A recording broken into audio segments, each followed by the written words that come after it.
My name is Clara, 34 years old, and I spent my life defending my country only to be destroyed by the man I loved. I woke up from a 6-week coma in a sterile military hospital realizing my lower legs were gone. But the physical pain was nothing compared to what happened next. My husband Trent did not kiss me or hold my hand. Instead, he dropped divorce papers right on my hospital bed. Before I could even process the shock, his new girlfriend walked into my room holding my 4-month-old baby boy. Trent looked me dead in the eyes and said he could not waste his life pushing a wheelchair. 10 years later, he dragged me to court, demanding full custody of my son, and thousands in child support playing the victim. He smiled at the judge, thinking he had me backed into a corner. He had no idea my lawyer was about to hand the judge a classified federal document that would put him in handcuffs before he could even blink. Before I share exactly how karma caught up with him, let me know where you are watching from in the comments below. Hit that like button and subscribe to the channel if you have ever been completely betrayed by someone you trusted at your absolute lowest point. The rhythmic beeping of a heart monitor was the first thing I registered. My eyelids felt incredibly heavy, glued shut by weeks of unconsciousness. The smell of strong, clinical antiseptic burned my nose as I slowly forced my eyes open. Blinding fluorescent lights stung my vision, forcing me to blink rapidly against the harsh glare. I was lying in a hospital bed surrounded by a complex maze of intravenous tubes and humming medical equipment. I tried to shift my weight, a basic human instinct to get comfortable, but something was terribly wrong. I tried to move my feet, but there was nothing there. I felt nothing but an empty, terrifying void beneath the thin hospital blanket. Panic surged through my chest as fragments of memory violently crashed back into my conscious mind. I was a military intelligence officer deployed in the Middle East. I remembered the blinding heat of the desert, the tense silence of our armored convoy, the sudden and deafening roar of a blast that tore the world apart in a flash of bright orange fire. Then there was absolute nothingness. Now waking up at Walter Reed National Military Medical Center, the devastating reality washed over me. I had survived the explosion, but I had lost both of my lower legs. My body was broken, wrapped in tight medical bandages and aching with a severe phantom pain that screamed from limbs that no longer existed. I was entirely alone in the room, suffocating under the heavy weight of my new reality. I pressed the nurse call button with a trembling finger. I needed to see my husband. I desperately needed Trent. When I deployed, Trent had held me tightly at the airport terminal, promising to take excellent care of our newborn son Leo, who was barely a few weeks old at the time. He had sworn to be my anchor, to keep our small family safe while I served my country. I clung to that specific promise during the darkest, most terrifying moments of my deployment. I needed that anchor now more than ever. I needed him to walk through that door, hold my hand, and tell me that we were going to survive this nightmare together. The heavy wooden door of my hospital room slowly pushed open. I braced myself for the emotional reunion, hot tears of relief already welling in my eyes. Trent walked in. He was wearing a crisp designer shirt, his hair perfectly styled, looking healthy and vibrant. But his face was a mask of absolute cold indifference. There were no tears in his eyes. There was no desperate rush to my bedside to hold the wife who had just woken up from a 6-week coma. He stood a few feet away from the bed, his posture rigid, looking at me, not with love or pity, but with a chilling sense of disgust. I tried to speak, but my throat was raw and painfully dry from the breathing tube that had recently been removed. I managed to croak his name, reaching a weak, bruised hand toward him. Trent did not reach back. Instead, he unzipped the expensive leather briefcase he was carrying. He pulled out a thick stack of legal documents enclosed in a heavy manila folder. Without a single word of comfort, without asking how I felt, or showing an ounce of basic human decency, he tossed the folder onto my lap. It landed heavily against my blanket. I looked down my blurred vision, struggling to focus on the bold black letters printed across the top page. Petition for dissolution of marriage. My breath caught in my throat. I stared at the divorce papers, completely unable to comprehend what was happening. My mind, still foggy from the severe trauma and heavy pain medication, simply could not process the cruelty. I had just woken up without my legs, and my husband was divorcing me in my hospital bed. I looked up at him silently, pleading for an explanation, praying this was some horrible misunderstanding. Before Trent could even open his mouth to explain, the hospital room door swung open again. A young woman stepped inside. She was beautiful, dressed in a sleek and expensive outfit, her hair cascading perfectly over her shoulders. But it was not her presence that made my heart physically stop. It was what she was holding. Cradled securely in her arms was a baby. My baby. My precious son, Leo. He was 4 months old now, so much bigger than the tiny, fragile newborn I had kissed goodbye. He was wearing a little blue onesie, looking around the bright hospital room with wide, curious eyes. A primal, desperate ache ripped through my entire body. My maternal instinct screamed at me to jump out of the bed and snatch my son from this stranger's arms. I tried to lunge forward, but my shattered body refused to move. Agonizing pain exploded in my torso as the medical restraints and my missing limbs trapped me exactly where I was. I reached both arms out, sobbing uncontrollably, begging them to give me my baby. The strange woman took a deliberate step backward, clutching Leo tighter to her chest. She looked at me with an expression of pure condescension, acting as if I were a dangerous animal locked in a cage rather than a heartbroken mother desperate to hold her child. She leaned closer to Trent, seeking his protection against the broken woman lying in the bed. Trent finally spoke, his voice steady and completely devoid of any warmth or hesitation. He looked down at my amputated legs, then looked directly into my tear-filled eyes. He did not care that I had sacrificed my body for my country. He did not care that I was the mother of his child. "I cannot waste my life pushing a wheelchair," Trent said, his words slicing through the sterile air like a surgical blade. "Look at yourself, Clara. You are half a person now. You cannot even stand up, let alone raise a child. I need a real partner, and my son needs a capable mother. Brianna is a real mother now. You need to sign those papers and let us go." I stared at him, my brain refusing to accept the nightmare unfolding in front of me. The man I had married, the man who had sworn to protect our family, was standing there coldly demanding I surrender my entire existence. A surge of desperate adrenaline flooded my system. I needed help. I needed my sister Megan. I needed her husband Jamal. I dragged my heavy bruised arm across the crisp hospital sheets, my fingers frantically searching the small bedside table. My knuckles brushed against the cold metal of my personal cell phone. The nurses must have charged it and placed it there while I was unconscious. I grasped the device, ignoring the sharp pull of the intravenous lines taped to the back of my hand. I pressed the power button. The screen illuminated, blinding me for a split second. I wanted to dial Megan instantly, but my lock screen was completely covered in a chaotic wall of automated alerts. They were notifications from our joint banking app. My shaking thumb swiped across the screen, opening the application. The harsh white background of the financial dashboard loaded, and the numbers displayed there made the air rush completely out of my lungs. Available balance $0. I scrolled down, my panic intensifying into raw terror. The joint savings account we had built over 5 years was entirely empty. But it did not stop there. I switched to my personal checking account, the one designated for my military deposits. A massive transfer had been executed just days ago. The emergency military casualty funds, the money deposited directly by the Department of Defense to cover my traumatic combat injuries and future prosthetic care, had been completely drained. Every single cent was gone. I frantically tapped the tab for Leo's college fund, a small account I had proudly started the week before my deployment. The screen displayed a zero balance. Trent had systematically wiped out my entire life savings while I was lying in a coma, fighting to take my next breath.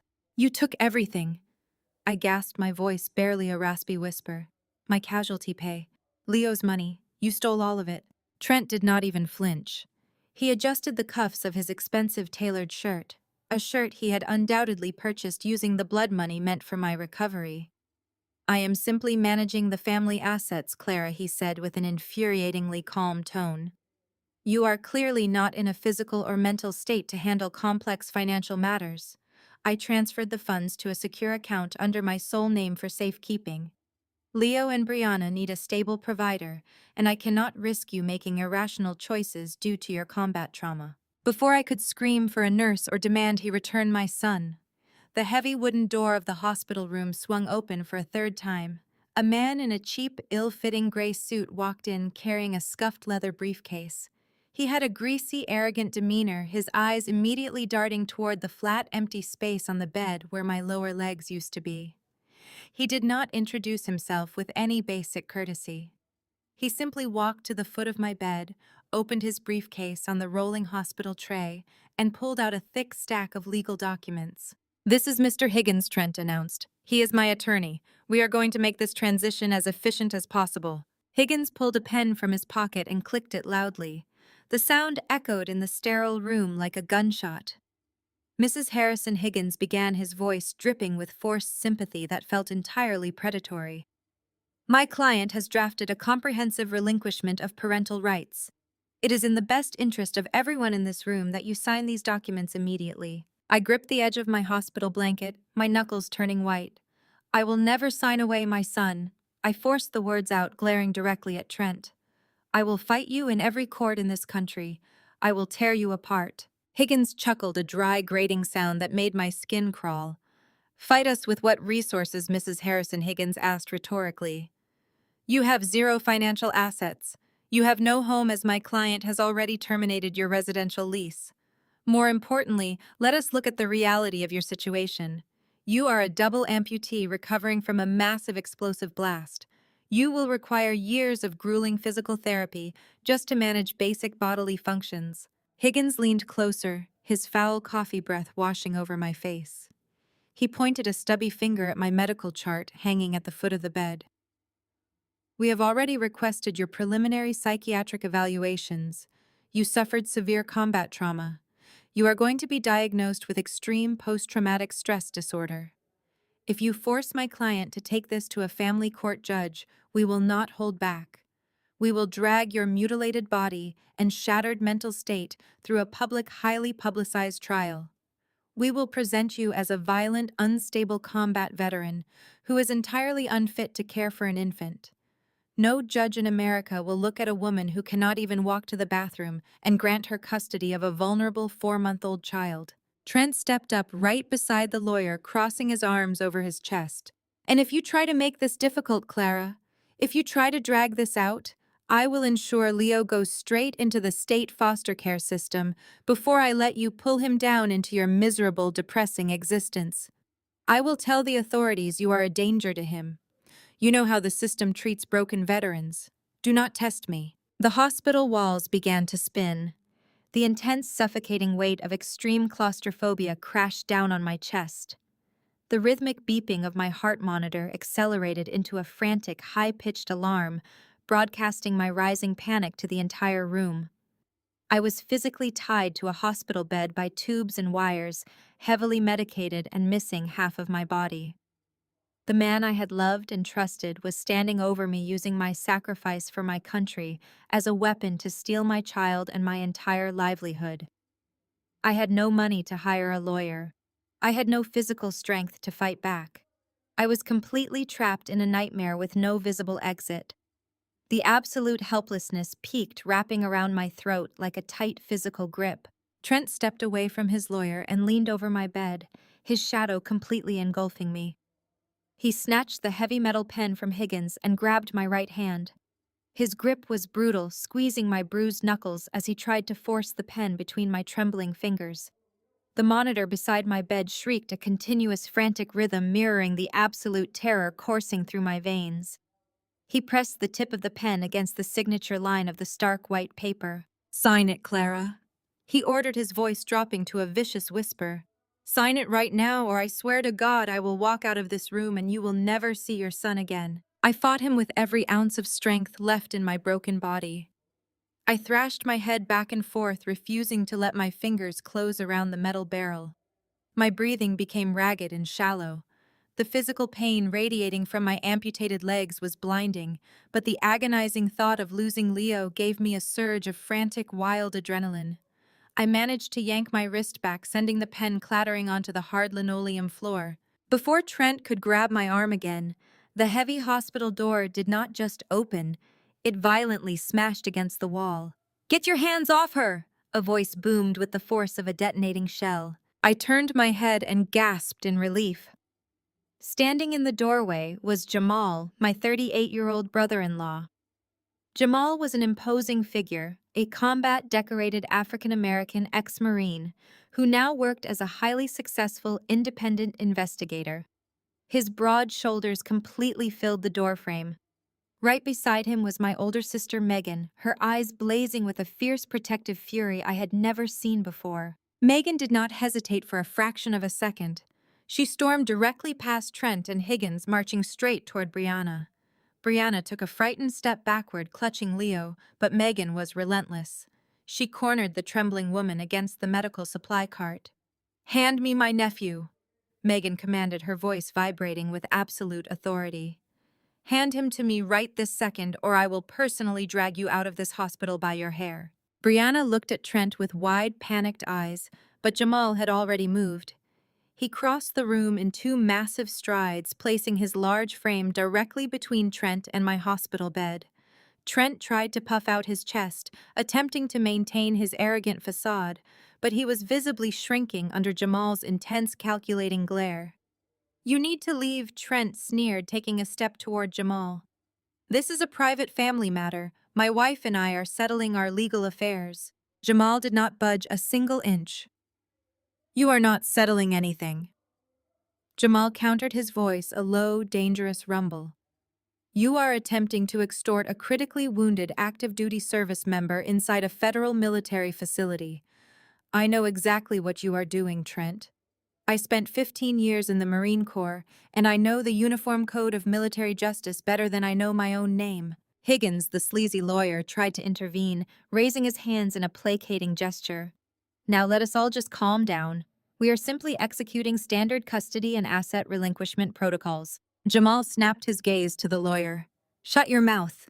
Under federal law, deliberately coercing a heavily medicated combat casualty into signing binding legal documents is a federal offense. You are standing in Walter Reed. I have 2 military police officers stationed right down this hallway. I give them one signal, and you both get detained for unauthorized harassment of a vulnerable patient. Do you want to test me? Do you want to see how fast you lose your legal license for participating in this stunt?" Higgins swallowed hard, his face losing its arrogant flush. He quickly gathered the scattered papers from my bed and shoved them back into his battered briefcase. He looked at Trent and nodded toward the door. "We need to go, Trent. He is right about the jurisdictional issues here. We cannot execute these documents under these conditions." Trent stared at Jamal, his jaw clenched in humiliated fury. He knew he was beaten. Jamal had the physical advantage, the legal knowledge, and the absolute moral high ground. Brianna, sensing the complete collapse of their cruel ambush, practically shoved Leo into Megan's waiting arms. Megan immediately brought my son to my chest, letting me bury my face in his soft, warm baby blanket. The smell of his skin grounded me, pulling me back from the edge of total panic. Trent walked toward the door, stopping just before he crossed the threshold. He turned back to look at me, his eyes filled with a toxic mixture of hatred and disgust. He could not stand the fact that his perfect plan had been thwarted by my family. "This changes nothing," Clara, Trent sneered, delivering his final venomous threat. "You will never stand on your own 2 feet again. You are broken. You have absolutely nothing left, and you will never get him back." Jamal stepped forward, forcing Trent out into the hallway and slammed the heavy door shut behind him. The sudden silence in the room was overwhelming, broken only by the steady, calming beep of my heart monitor and the soft cooing of Leo against my chest. I wrapped my weak arms around my son, burying my face in his tiny shoulder, and finally let the tears fall. I sobbed for my lost legs, for my stolen savings, and for the man I thought I had married. Megan sat on the edge of my bed, gently stroking my hair, letting me release the agonizing trauma of the past hour. Jamal walked over and placed a warm, steady hand on my shoulder. He looked down at me with absolute certainty. "Listen to me, Clara," Jamal said softly but firmly. "They are gone.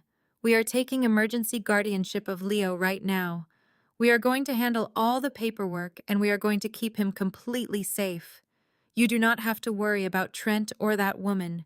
Your only job right now is to heal." Megan wiped a tear from her own cheek and nodded. "You are coming home with us as soon as you are discharged. We are your family now. We are your fortress. Nobody is ever going to touch you or Leo again." I looked up at Jamal and Megan holding my baby tightly against my heart. I was missing half of my body. I was entirely penniless, and my military career was over. Trent had tried to bury me alive in this hospital bed.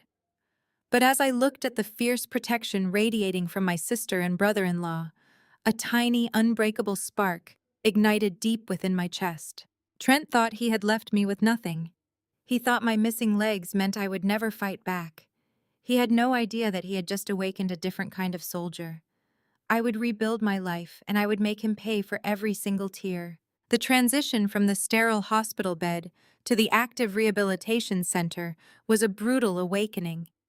My mind was trained for the rigors of military intelligence, analyzing data, and anticipating enemy movements. But absolutely nothing could have prepared me for the agonizing reality of learning to walk again. They fitted me with my first set of prosthetics 6 weeks after I moved into the facility. The heavy, rigid carbon fiber sockets clamped around my sensitive healing stumps. Every single step I attempted sent shockwaves of searing pain shooting up my thighs and directly into my spine. My daily routine became a cycle of sweat tears and relentless physical torment. I gripped the parallel metal bars in the therapy room, my knuckles turning white as I tried to force my body to remember a motion it had performed effortlessly for 24 years. Lift the right hip, swing the artificial joint forward, shift the weight. I took a step and my balance completely collapsed. My hands slipped from the bars and I crashed hard onto the unforgiving rubber floor.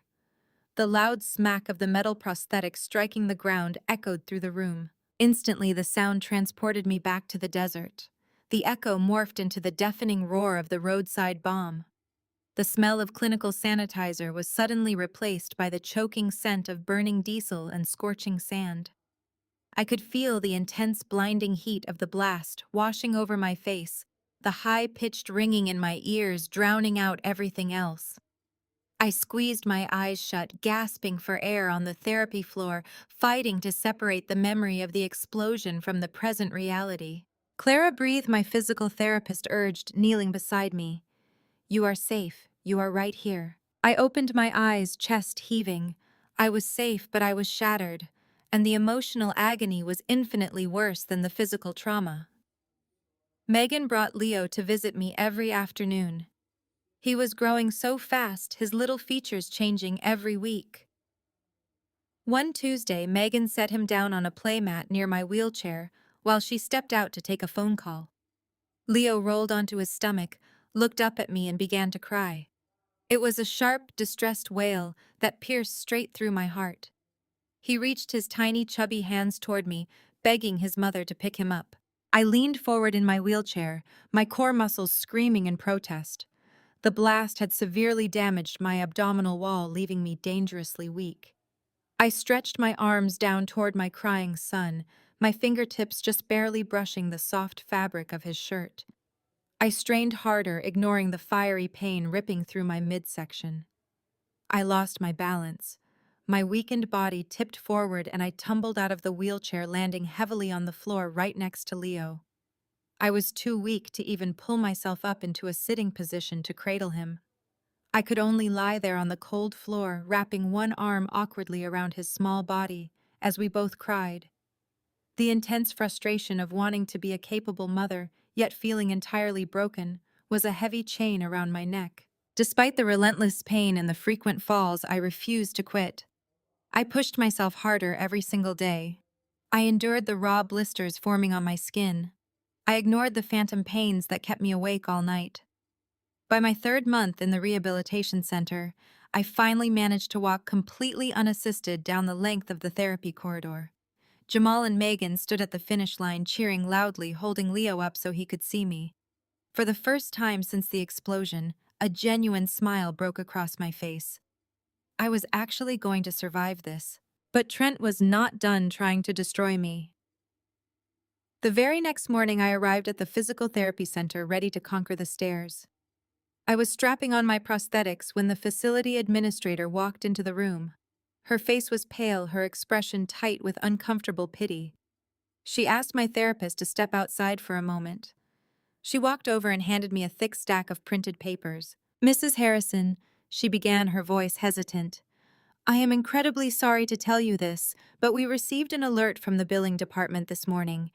Your private health insurance policy has been permanently terminated." I stared at her, my mind stalling. "That is impossible," I said. "I am covered under my husband's premium corporate policy.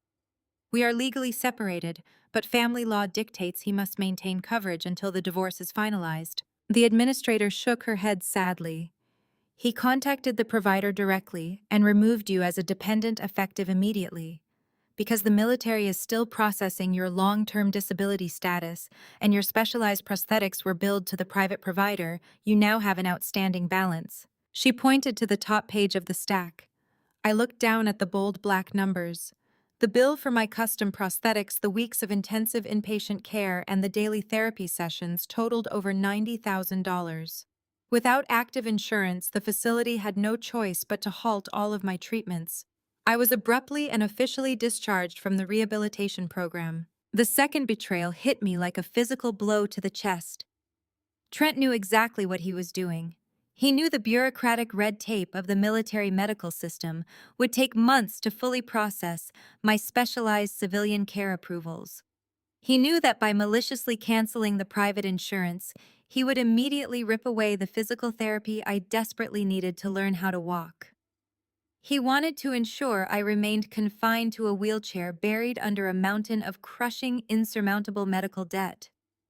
He wanted to prove his twisted narrative to the family court judge that I was a destitute, broken woman who could not even afford her own medical care, let alone provide for a child. Jamal drove to the facility to pick me up that afternoon. When I showed him the massive bill and explained what Trent had done, Jamal gripped the steering wheel so hard his knuckles turned gray.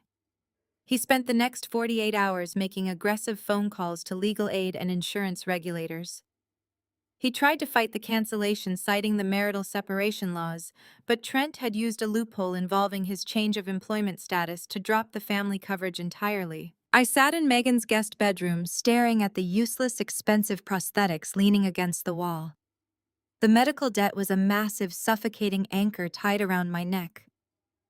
Trent had successfully plunged me back into the darkest depths of despair. He thought the financial ruin would be the final strike that broke my spirit. He thought I would simply surrender Leo and fade away into poverty. But sitting in that quiet room, holding my sleeping son against my chest, the despair slowly morphed into a freezing, calculated rage. I was a trained intelligence operative.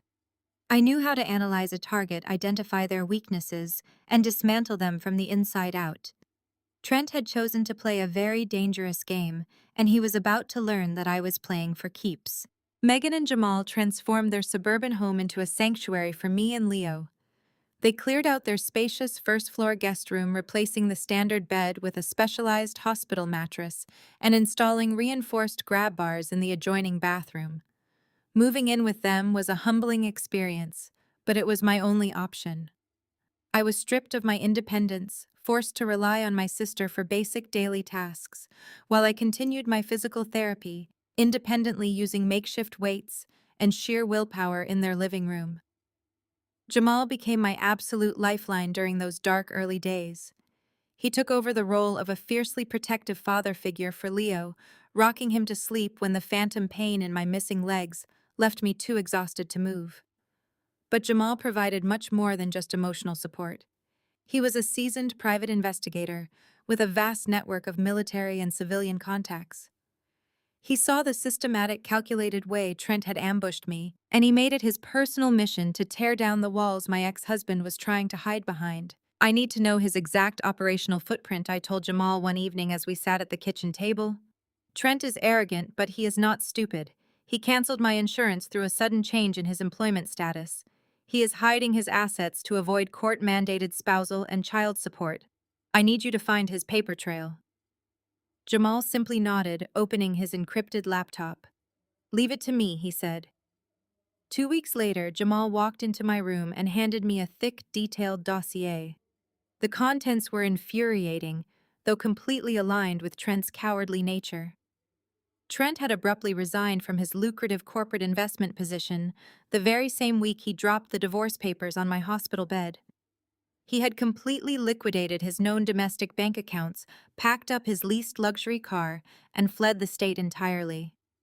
He and Brianna had relocated to a high-end luxury apartment complex 3 states away. To intentionally evade the income garnishments that would inevitably result from a family court child support order, Trent had begun working strictly under the table. He moved untraceable cash through offshore shell companies registered under Brianna's name. "He is deliberately turning himself into a ghost on paper," Jamal explained, pointing to a series of redacted banking statements he had managed to uncover. "He wants to appear legally destitute so a judge cannot force him to pay you a single dime for Leo's upbringing or your medical recovery. He is banking on the fact that you will eventually run out of money and be forced to surrender custody just to survive." Trent's strategy was breathtakingly malicious. He was perfectly willing to abandon his own infant son and destroy his professional career temporarily just to guarantee my absolute ruin. But his extreme measures to starve me financially were about to backfire in family court in a way he had failed to anticipate. The date for our initial custody hearing finally arrived. I spent hours preparing with a pro bono legal aid attorney that Megan had helped me secure. We gathered every piece of evidence regarding Trent's sudden disappearance, the canceled health insurance, and the drained joint accounts. I wheeled myself into the family courtroom, bracing my mind for a vicious, emotionally draining battle. I fully expected Trent to walk through those heavy oak doors, with Higgins ready to throw my severe combat injuries and physical limitations in my face. The judge called our docket number. The heavy wooden doors remained shut. The bailiff called Trent's name a second time. Silence echoed through the vast courtroom. My attorney leaned toward me, a look of profound surprise crossing her face. Trent had completely abandoned the legal proceedings. He had fled the state to avoid child support, and in doing so, he had deliberately skipped the custody hearing. He believed that his financial starvation tactics would do the work for him, completely underestimating the legal consequences of his absence. The presiding judge, a stern woman with zero tolerance for deadbeat parents, looked over the extensive documentation my attorney provided. She reviewed the empty bank statements, the canceled medical insurance policies, and the proof of Trent fleeing the jurisdiction. Her expression hardened into an icy glare. "This court finds the respondent to be in willful abandonment of his parental responsibilities," the judge announced, striking her gavel with a sharp, decisive crack. "Based on his failure to appear and his documented financial abuse of a wounded military veteran, I am awarding the petitioner 100% sole legal and physical custody of the minor child. The respondent is stripped of all visitation rights until further notice." A massive wave of profound relief washed over me. I closed my eyes and let out a shaky breath, thanking every higher power that Leo was officially and legally mine. Trent could no longer use my son as a bargaining chip or a weapon against me. The legal shield I desperately needed had just been granted. But as I rolled my wheelchair out of the courthouse and into the bright afternoon sun, the crushing reality of my situation remained unchanged. I had won the most important battle, but the war was far from over. I was a completely single mother, holding a piece of paper that guaranteed my absolute right to my child, yet I possessed absolutely nothing else. I was entirely penniless. My bank accounts were completely empty. I owed nearly $100,000 in specialized medical debt. I had no physical legs, no active income, and a baby who depended entirely on me for his survival.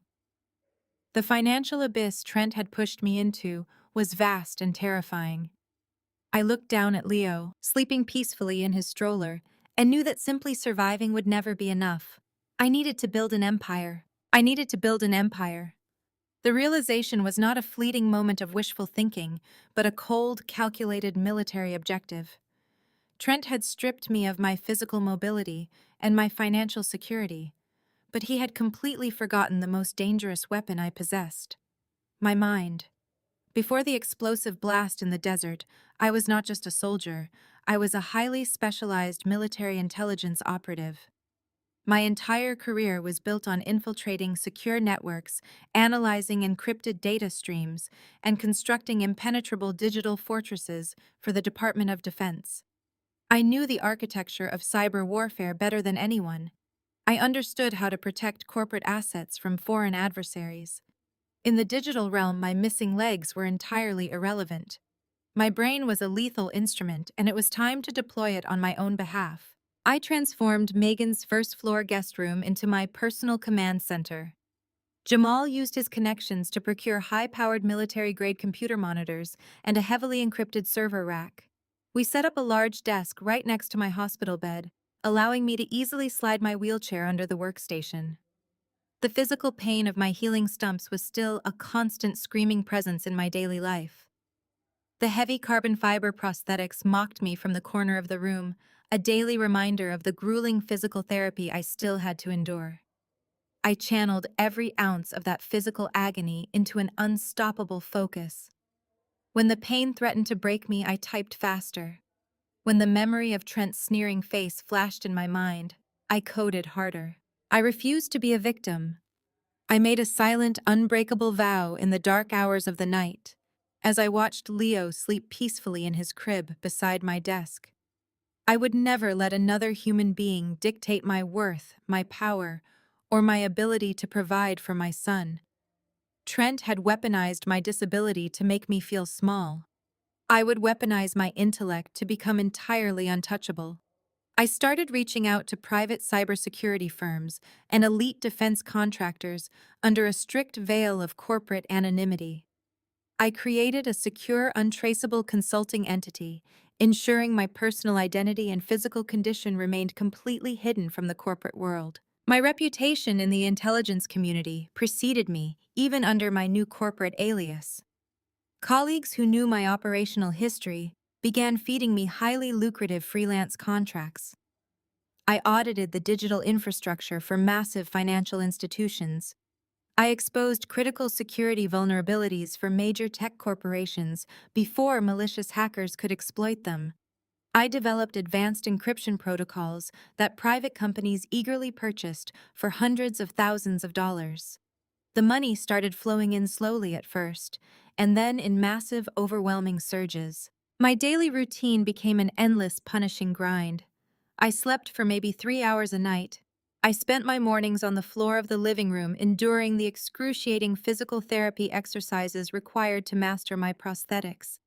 I gritted my teeth, forcing my bruised body to adapt to the artificial limbs. I fell constantly bruising my arms and shoulders, but I forced myself back up every single time. By the afternoon, I was back in my wheelchair, feeding Leo with one hand while writing complex security algorithms with the other. The glowing screens of my monitors became my entire universe. The conflict within me shifted dramatically during those grueling months. It was no longer a frantic external battle for basic survival. It became an intense internal crusade for absolute domination. I was not just trying to pay off the crushing medical debt Trent had maliciously dropped on me. I cleared that $90,000 bill within my first 4 months of consulting. I was not just trying to buy groceries or pay rent to my sister.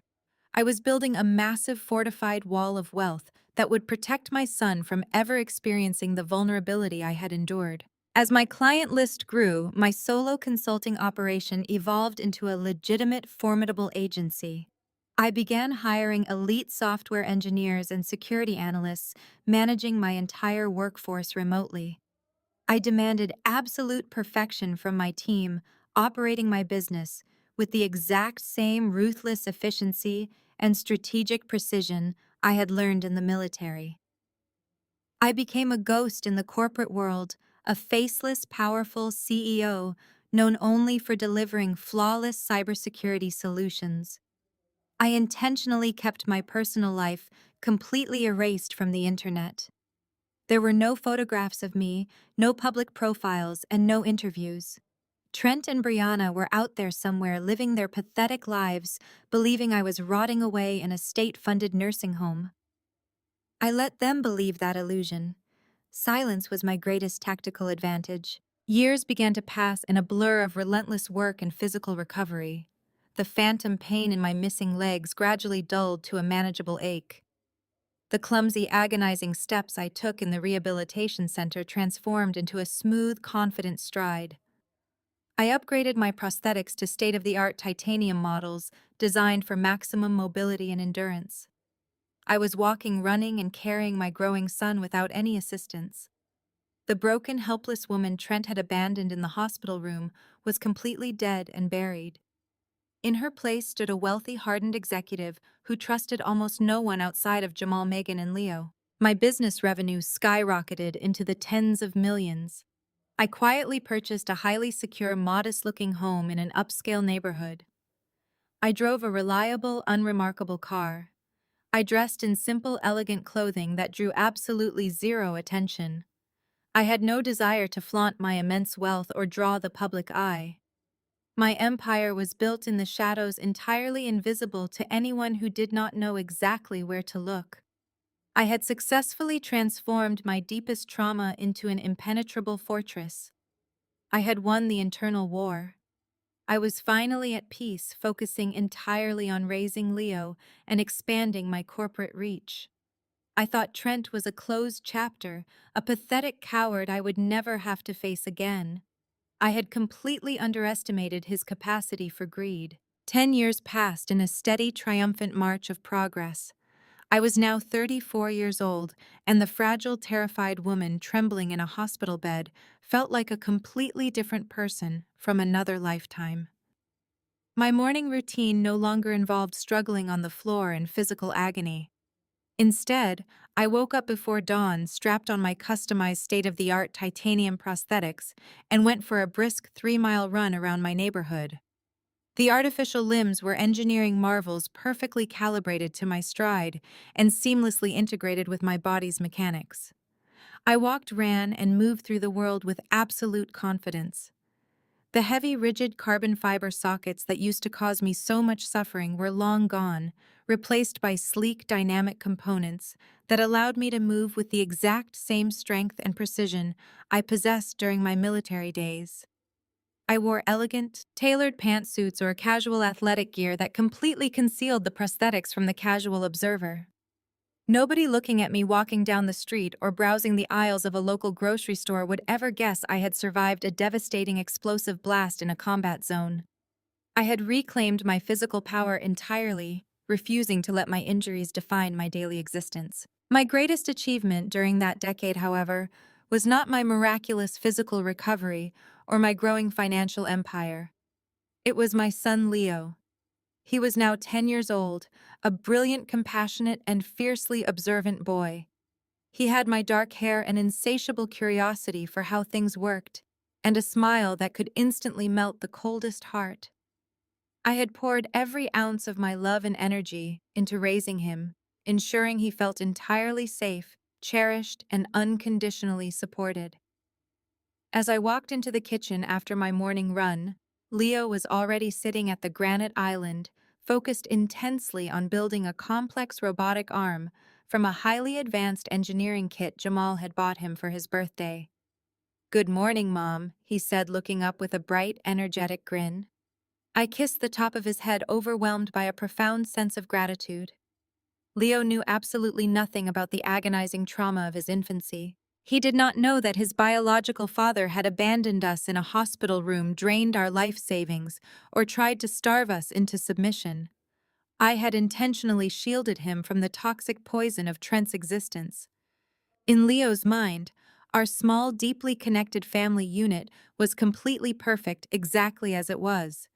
He was a happy, well-adjusted child who only knew a life filled with encouragement and stability. While my personal life was filled with quiet warmth, my professional life had exploded into an unseen juggernaut. My cybersecurity firm had grown into a massive, highly influential enterprise, currently valued at over $50 million. I secured lucrative federal contracts, protected international banking networks from coordinated cyber attacks, and commanded a global team of elite digital security experts. But to the outside world, I was a total ghost. I remained the anonymous CEO, conducting all my high-level corporate operations behind an impenetrable wall of digital encryption proxy corporations and strict non-disclosure agreements. My wealth was staggering, but my lifestyle was deliberately understated. I lived in a quiet, modest-looking suburban neighborhood. From the street, my home appeared to be a standard, comfortable family house with a neatly trimmed lawn. Inside, however, Jamal had helped me outfit the property with military-grade security protocols, reinforced perimeter sensors, and a subterranean server room that powered my entire corporate network. I actively chose to drive a 7-year-old perfectly maintained sedan instead of a flashy luxury vehicle. I did not wear designer brands with recognizable logos or attend high-profile social events. Absolute privacy was my ultimate luxury, and invisibility was my greatest tactical defense against anyone who might seek to exploit my immense financial success. My chosen family remained the unbreakable fortress surrounding my peaceful life. Megan and Jamal had eventually purchased a beautiful house just 3 blocks away from mine, ensuring we were never more than a few minutes apart. Every Sunday evening, the four of us gathered in my heavily secured backyard for a family dinner. Jamal would grill out on the patio, Megan and I would talk about our weeks, and Leo would listen in absolute awe to Jamal's sanitized, kid-friendly stories about his adventurous days in the Marine Corps. They were the people who had physically placed themselves between me and absolute ruin. They were the ones who had lifted me off the floor when my early prosthetics failed and wiped away my tears when the phantom pain was unbearable. We had survived the darkest, most terrifying chapter of my life together, and we had emerged victorious. I had successfully curated a beautiful insulated bubble of safety for myself and my son. We were happy. We were financially independent. We were deeply secure. I truly believe the ghosts of my past were permanently buried, and that Trent was nothing more than a bad memory fading into obscurity. But peace is often just a fragile illusion, a quiet pause before a storm strikes with renewed violence. I had no idea that the carefully constructed walls protecting my perfect life were about to be aggressively tested. The serene, predictable rhythm of my quiet suburban existence was ticking down to a sudden, jarring halt. It was a crisp Thursday afternoon when the illusion of safety finally shattered. I pulled my reliable 7-year-old sedan into the pickup line at Leo's private academy. The school was an exclusive, highly secure institution, hidden behind tall wrought iron gates and manicured oak trees. I chose it specifically for its rigorous academic curriculum and strictly enforced privacy protocols. The pickup line was usually a seamless display of quiet efficiency. Parents waited patiently in their vehicles, while faculty members safely escorted the children to the designated loading zones. As I navigated the curved driveway, my eyes immediately locked onto a glaring disruption in the orderly environment. A bright red, aggressively flashy sports car was parked illegally, completely blocking the main pedestrian crosswalk. The engine was loudly revving, disturbing the peaceful afternoon atmosphere. The vehicle screamed of desperation, the exact kind of high-interest lease and insecure man signs to project an illusion of extreme wealth. My military training instantly kicked in, scanning the perimeter for the source of the disruption. My blood turned to absolute ice when I saw them. Standing right outside the main academy gate, attempting to corner my 10-year-old son, were Trent and Brianna. I had not seen Trent in a decade, but the arrogant slope of his shoulders and his slicked-back hair were instantly recognizable. He was holding a massive, brightly colored box, featuring the logo of a highly expensive $2,000 gaming laptop. Brianna stood right beside him, gripping a shiny, oversized designer handbag, with the brand explicitly displayed. They were leaning aggressively toward Leo, trying to force the heavy electronic box into his hands. Leo took a firm step backward, his small face scrunched up in profound confusion and discomfort. He was clutching his backpack tightly against his chest, recognizing these two adults as complete strangers who were violating his personal space. I threw my car into park right in the middle of the pickup lane, not caring who I was blocking behind me. I shoved the door open and stepped out onto the pavement. My titanium prosthetics engaged perfectly, propelling me forward with swift, absolute precision. I did not run, but I moved with the silent, lethal speed of an operative securing a compromised target. In mere seconds, I bridged the distance and positioned myself directly between my son and the man who had abandoned us to die. "Step away from my child," I commanded, my voice dropping into a low, dangerous register that echoed with absolute authority. Trent flinched instinctively, taking a step back before his arrogant smirk returned. He looked me up and down, his eyes slowly raking over my simple gray sweater, my practical dark denim jeans, and my comfortable walking shoes. I could literally see the gears turning in his narrow mind. He looked at my unbranded clothing, glanced back at my older, unremarkable car idling in the driveway, and clearly concluded that I was exactly what he wanted me to be: a destitute, struggling, disabled veteran who was barely scraping by. Clara. Trent chuckled, the sound grating against my ears. "You look exactly the same. Still dragging yourself through life, I see. I brought my son a gift. It is top of the line.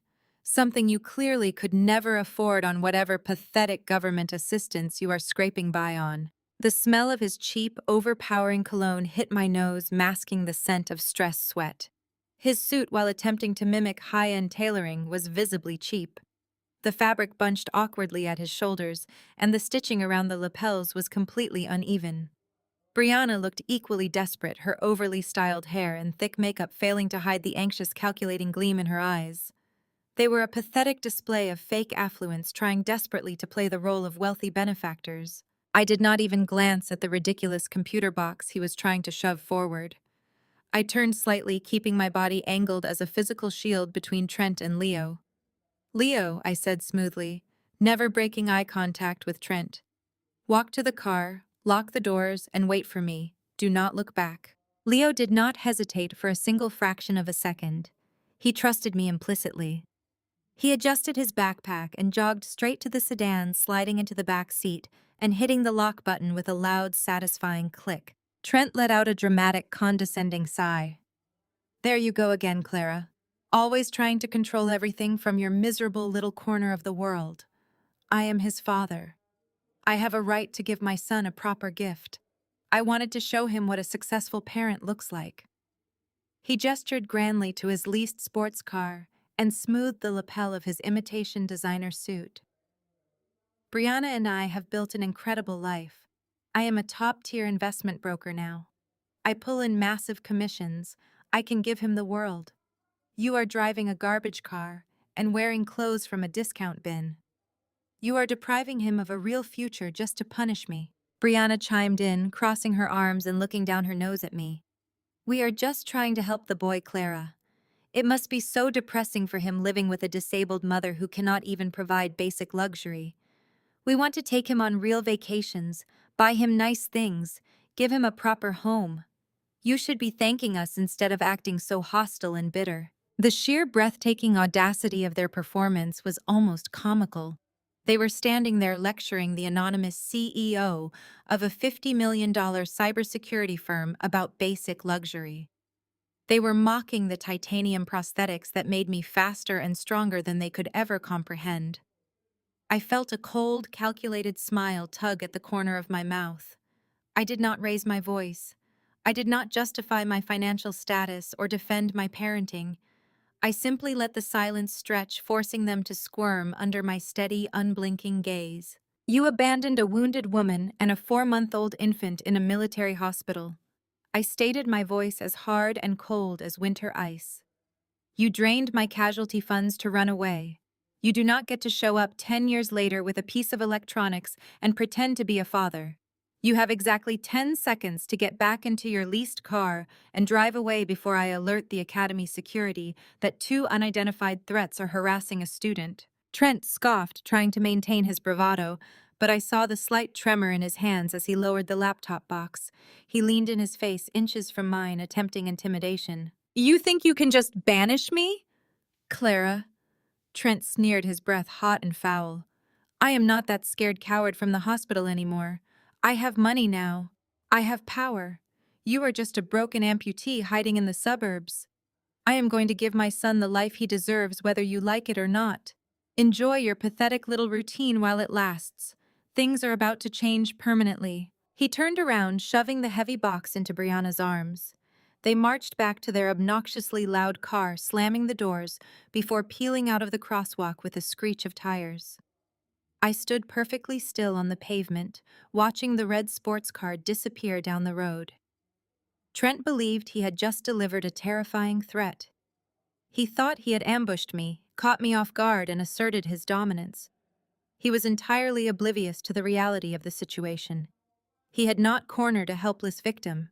He had just walked directly into the blast radius of a highly trained, heavily armed operative, and he was about to trigger an explosive financial and legal war he could never possibly win. 3 days after the confrontation at the academy gates, the first strike of that legal war officially arrived at my doorstep.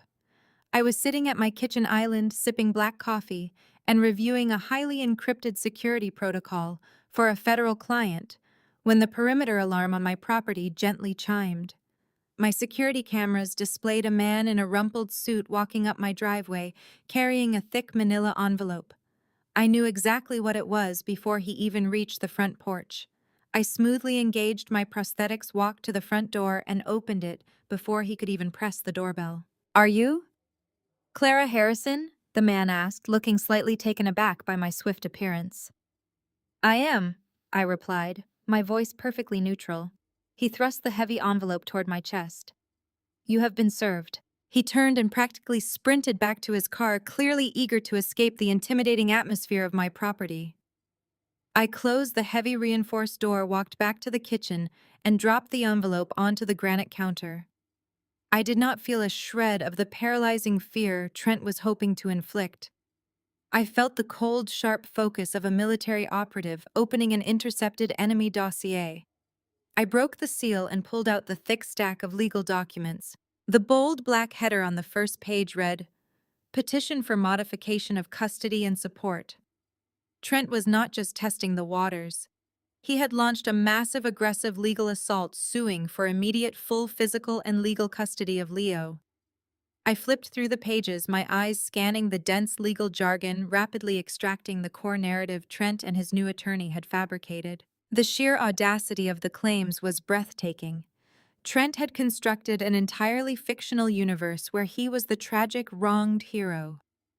The petition blatantly lied, claiming he had spent the last decade desperately searching for his missing son, only to be constantly thwarted by a vindictive, unstable ex-wife who had maliciously hidden the child away.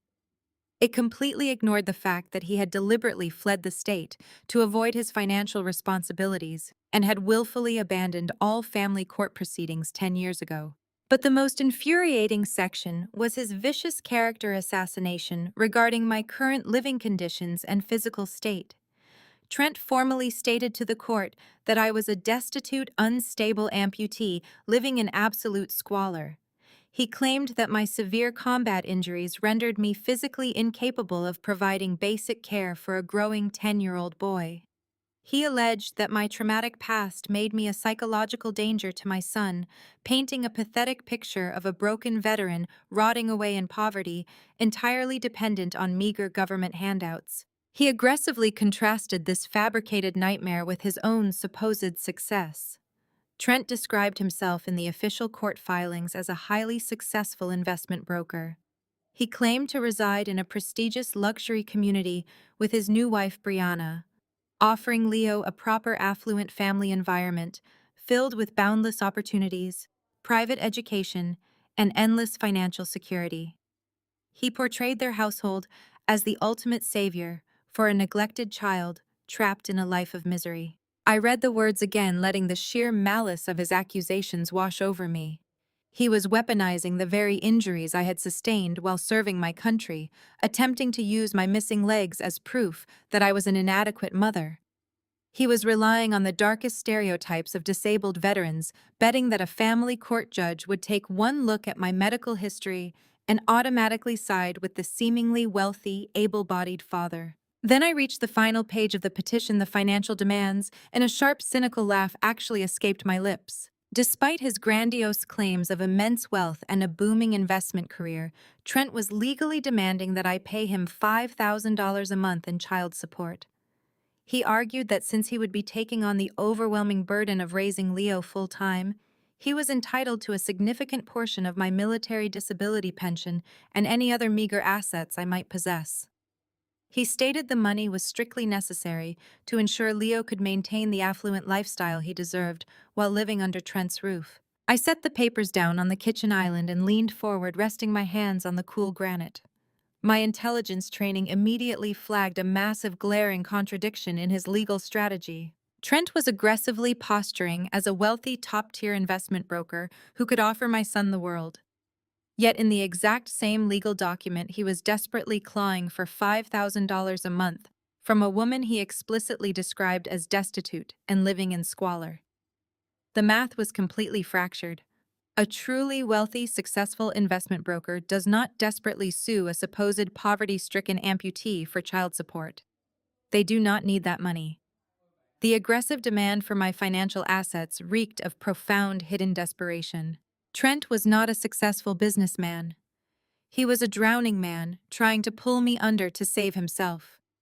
His leased sports car, his cheap imitation designer suit at the school gates, and now this desperate money grab disguised as a custody petition.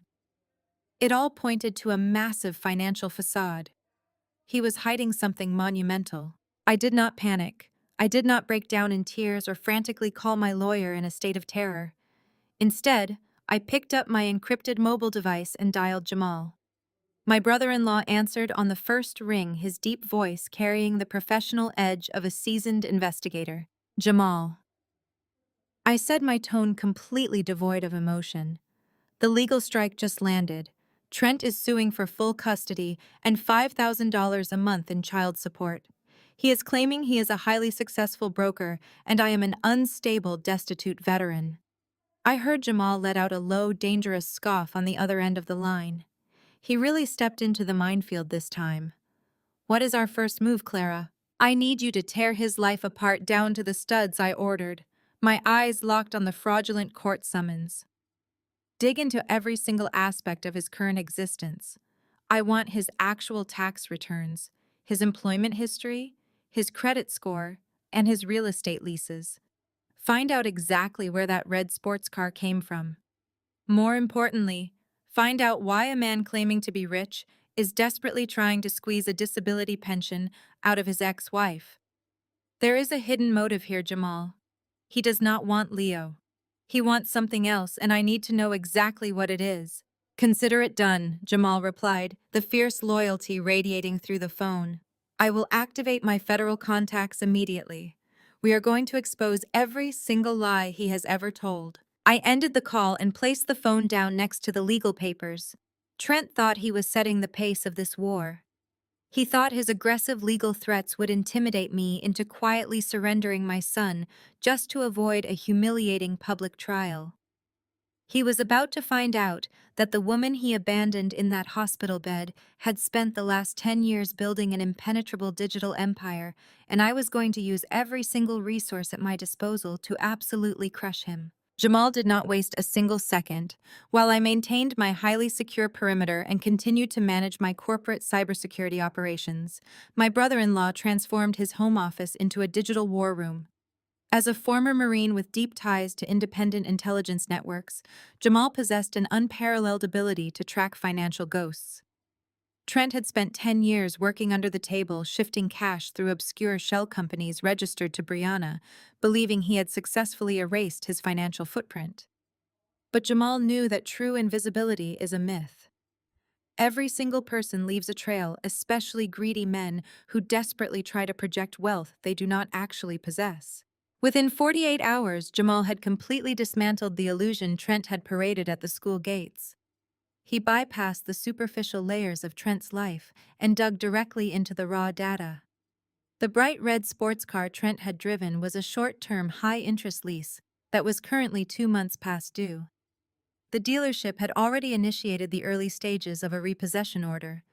The luxury apartment Trent boasted about was entirely under Brianna's name, and public utility records indicated they were severely delinquent on their basic bills. Trent was not a highly successful investment broker. He was a low-level, unaccredited middleman, peddling high-risk, borderline fraudulent investment schemes to vulnerable clients. His supposed lucrative career was a rapidly collapsing house of cards. But the fake wealth alone did not explain the sudden aggressive legal assault. It did not explain why a man on the brink of total financial ruin would eagerly invite the intense scrutiny of a family court judge. A deadbeat father hiding from child support does not voluntarily walk into a courtroom unless the potential payout vastly outweighs the risk of exposure. Jamal knew there was a massive missing puzzle piece. He shifted his investigative focus away from Trent's immediate circumstances and began aggressively scanning broader public records, focusing intensely on out-of-state probate court filings and obituaries connected to Trent's estranged family tree. Late on a Tuesday evening, the perimeter alarm at my house signaled an authorized entry. I watched the security feed as Jamal's truck pulled into my driveway. He bypassed the front door entirely, using his secure access code to enter through the side garage entrance and heading straight down into my subterranean server room. I was already waiting for him at the main console, surrounded by glowing monitors displaying encrypted data streams.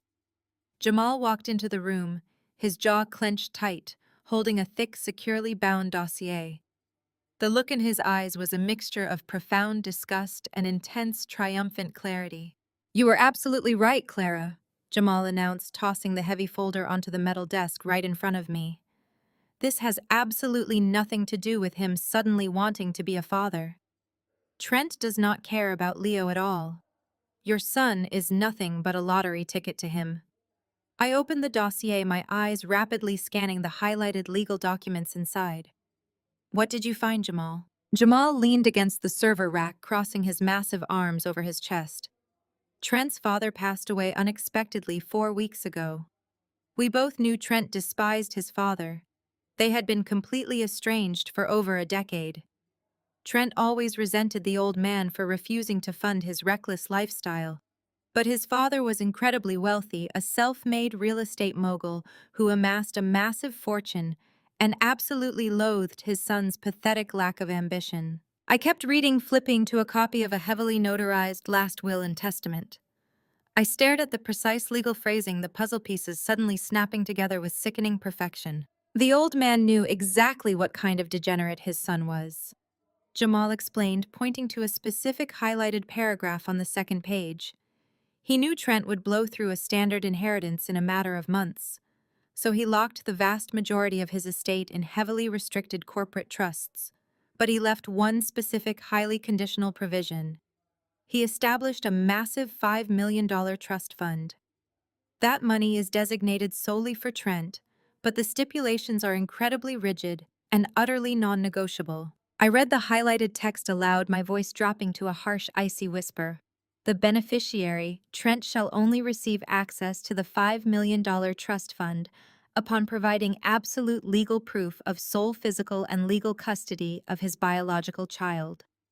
Furthermore, said biological child must primarily reside under the beneficiary's roof prior to the child's 11th birthday. Failure to meet these exact conditions will result in the immediate and permanent forfeiture of the entire $5 million fund, which shall then be donated to designated charitable organizations." I set the document down, a cold, venomous fury rising in my chest. Leo was 10 years old. His 11th birthday was rapidly approaching in just a few short months. "The ticking clock," Jamal said, his voice echoing in the quiet server room.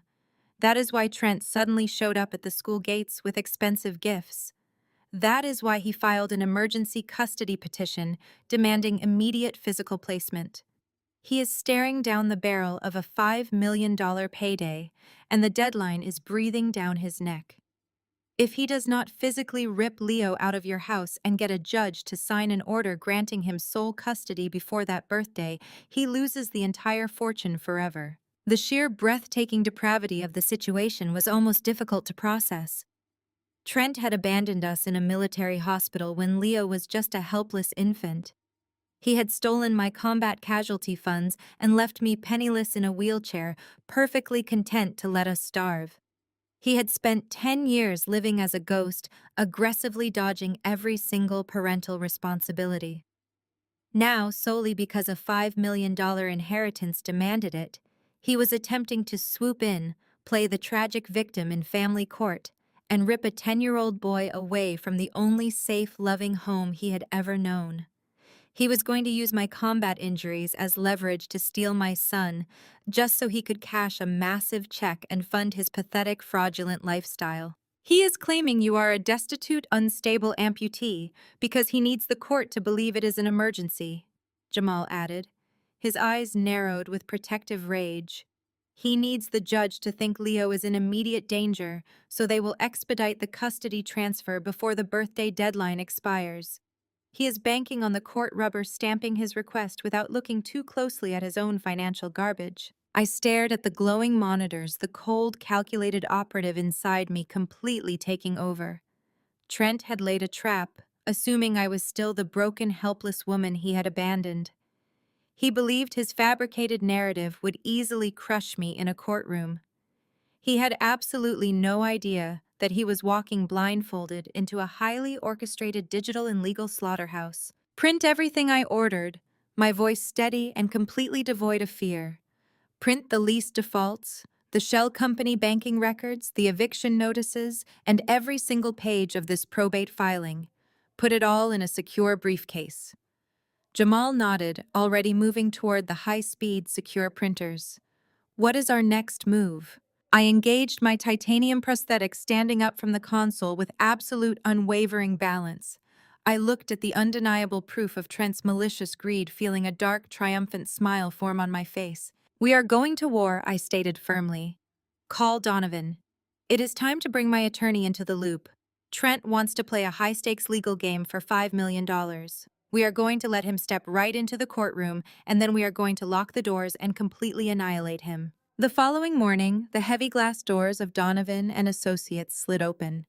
My titanium prosthetics made no sound on the polished marble floor as Jamal and I strode into the high-rise corporate law firm. Donovan was not a standard family court lawyer who dealt in emotional pleas or shared custody arrangements.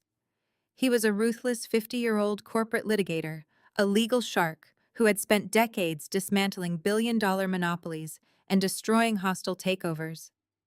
I had retained him 5 years ago to protect my cybersecurity firm's classified federal contracts. When I called him at dawn and told him a desperate fraudster was trying to steal my son, Donovan cleared his entire schedule. We bypassed the receptionist and walked directly into his corner office overlooking the city skyline. Donovan was already waiting for us. He wore a razor-sharp charcoal suit, his graying hair combed back with military precision. He possessed an unnerving, predatory calm that made opposing counsel sweat before a trial even began. He gestured for us to sit at the massive mahogany conference table, skipping any pleasantries. "Show me what you have," Donovan demanded, his piercing eyes locking onto the heavy briefcase Jamal carried. Jamal unclasped the locks and slid the thick, meticulously organized dossier across the polished wood. I sat back in the leather chair, letting the facts do the talking. Trent Harrison just filed an emergency petition for sole custody of my 10-year-old son, I explained, keeping my voice entirely clinical.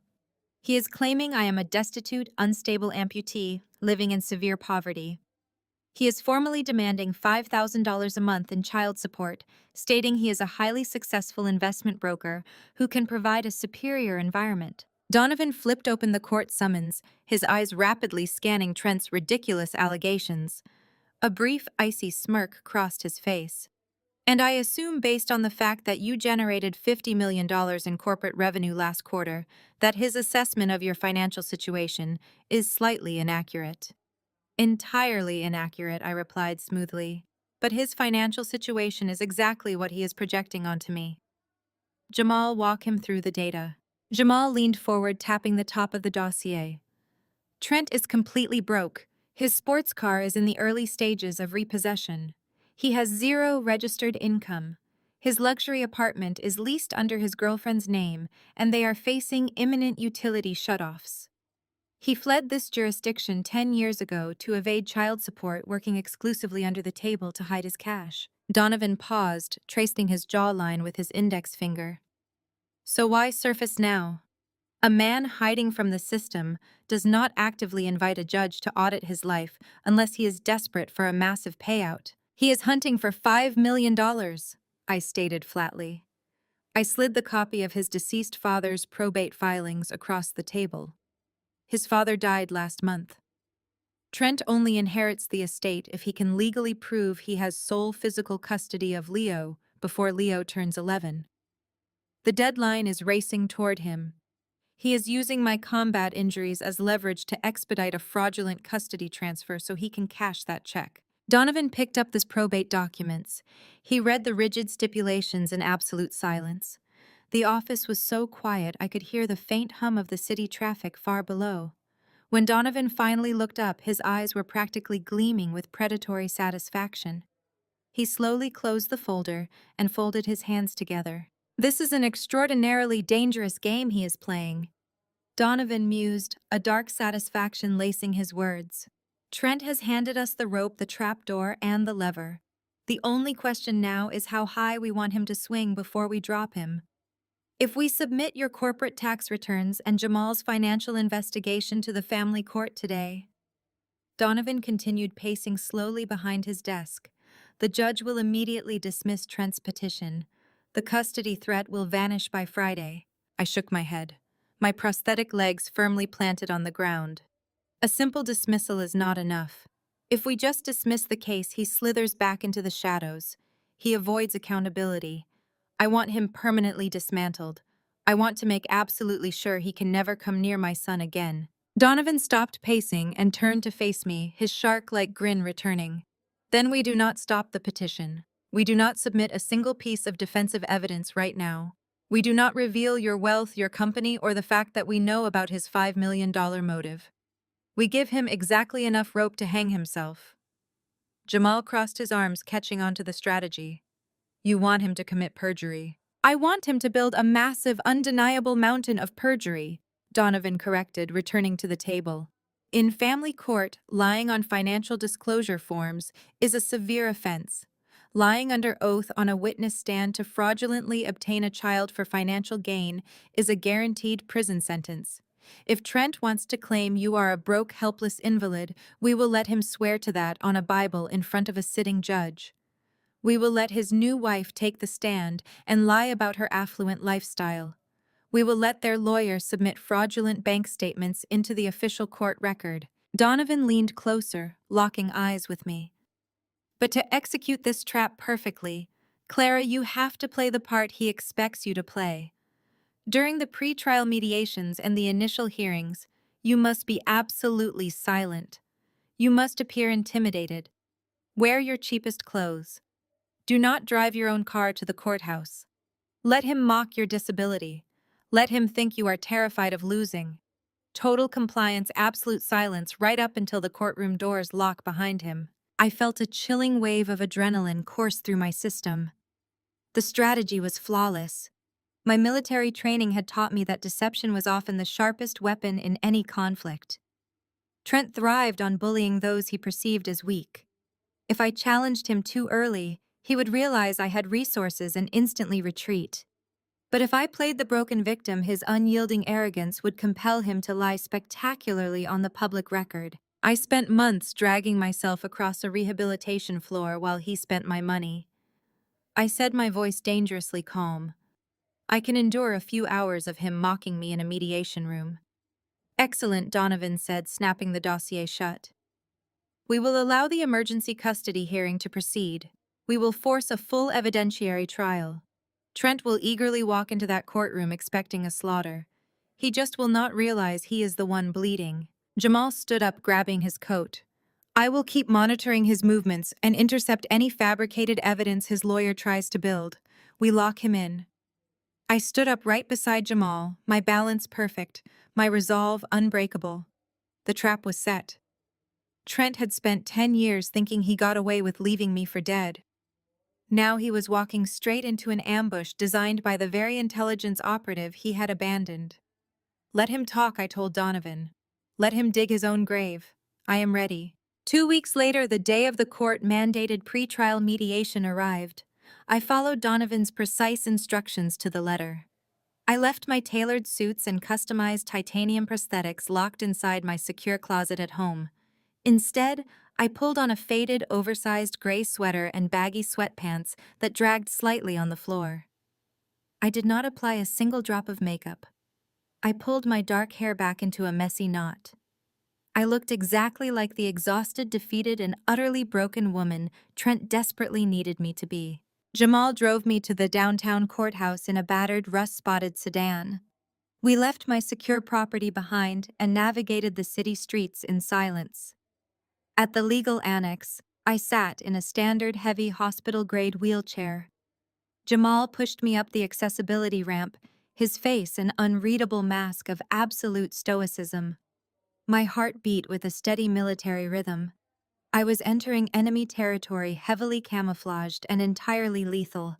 Donovan was already waiting inside the windowless mediation room. He had intentionally dressed down, wearing a rumpled suit and carrying a battered legal pad. He looked nothing like the high-powered corporate shark he truly was. I rolled my wheelchair to the edge of the conference table. Jamal stood silently in the corner, blending into the background. We waited for exactly 14 minutes. Then the heavy wooden door swung open and Trent made his grand entrance. He strutted into the room as if he owned the building. He wore a loud, aggressively tailored suit that pinched at his shoulders, a desperate imitation of high-class fashion. Brianna trailed closely behind him, clutching a massive designer handbag. The overwhelming stench of Trent's cheap cologne instantly filled the small room, battling fiercely with the heavy perfume Brianna had drenched herself in. Trent stopped dead in his tracks when he saw me sitting in the wheelchair. A vicious, triumphant smirk spread across his face.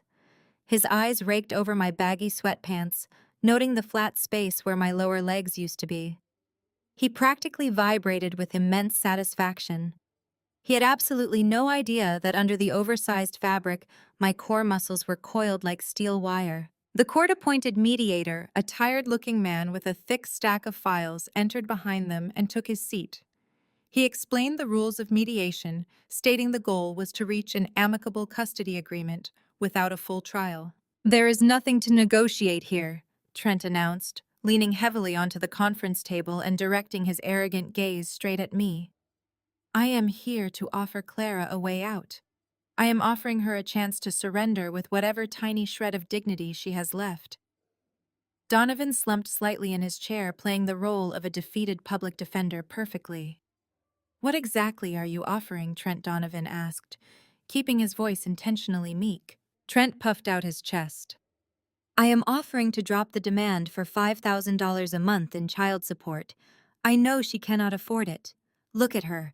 She is destitute. She is living in complete squalor.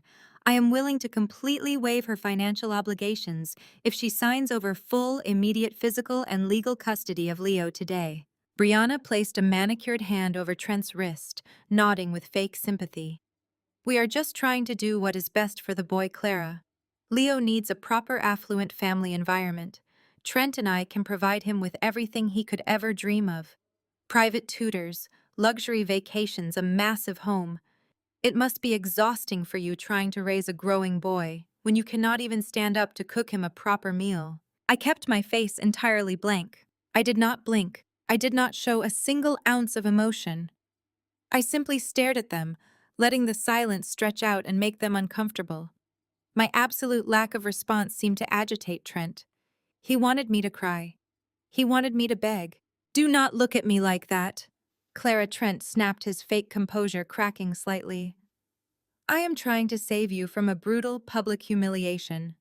If you force me to drag you into a courtroom, my lawyer is going to absolutely destroy you.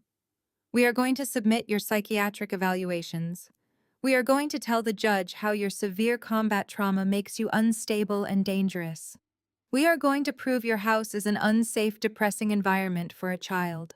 Brianna chimed in again, her voice adopting a sickeningly sweet tone. "Leo actually cries on the phone to us, Clara. He begs us to come rescue him. He is so tired of taking care of a disabled mother. He wants to live with us in a real house." The lie was so blatant, so aggressively false, that Jamal shifted his weight in the corner of the room. The floorboards creaked under his boots. Trent shot a nervous glance toward Jamal but quickly refocused his hostility on my silent form. "You are half a woman, Clara?" Trent sneered, dropping all pretense of civility. "You are a broken amputee with no money, no future, and no ability to give that boy a life. You have nothing. I am a highly successful investment broker. I am holding all the cards.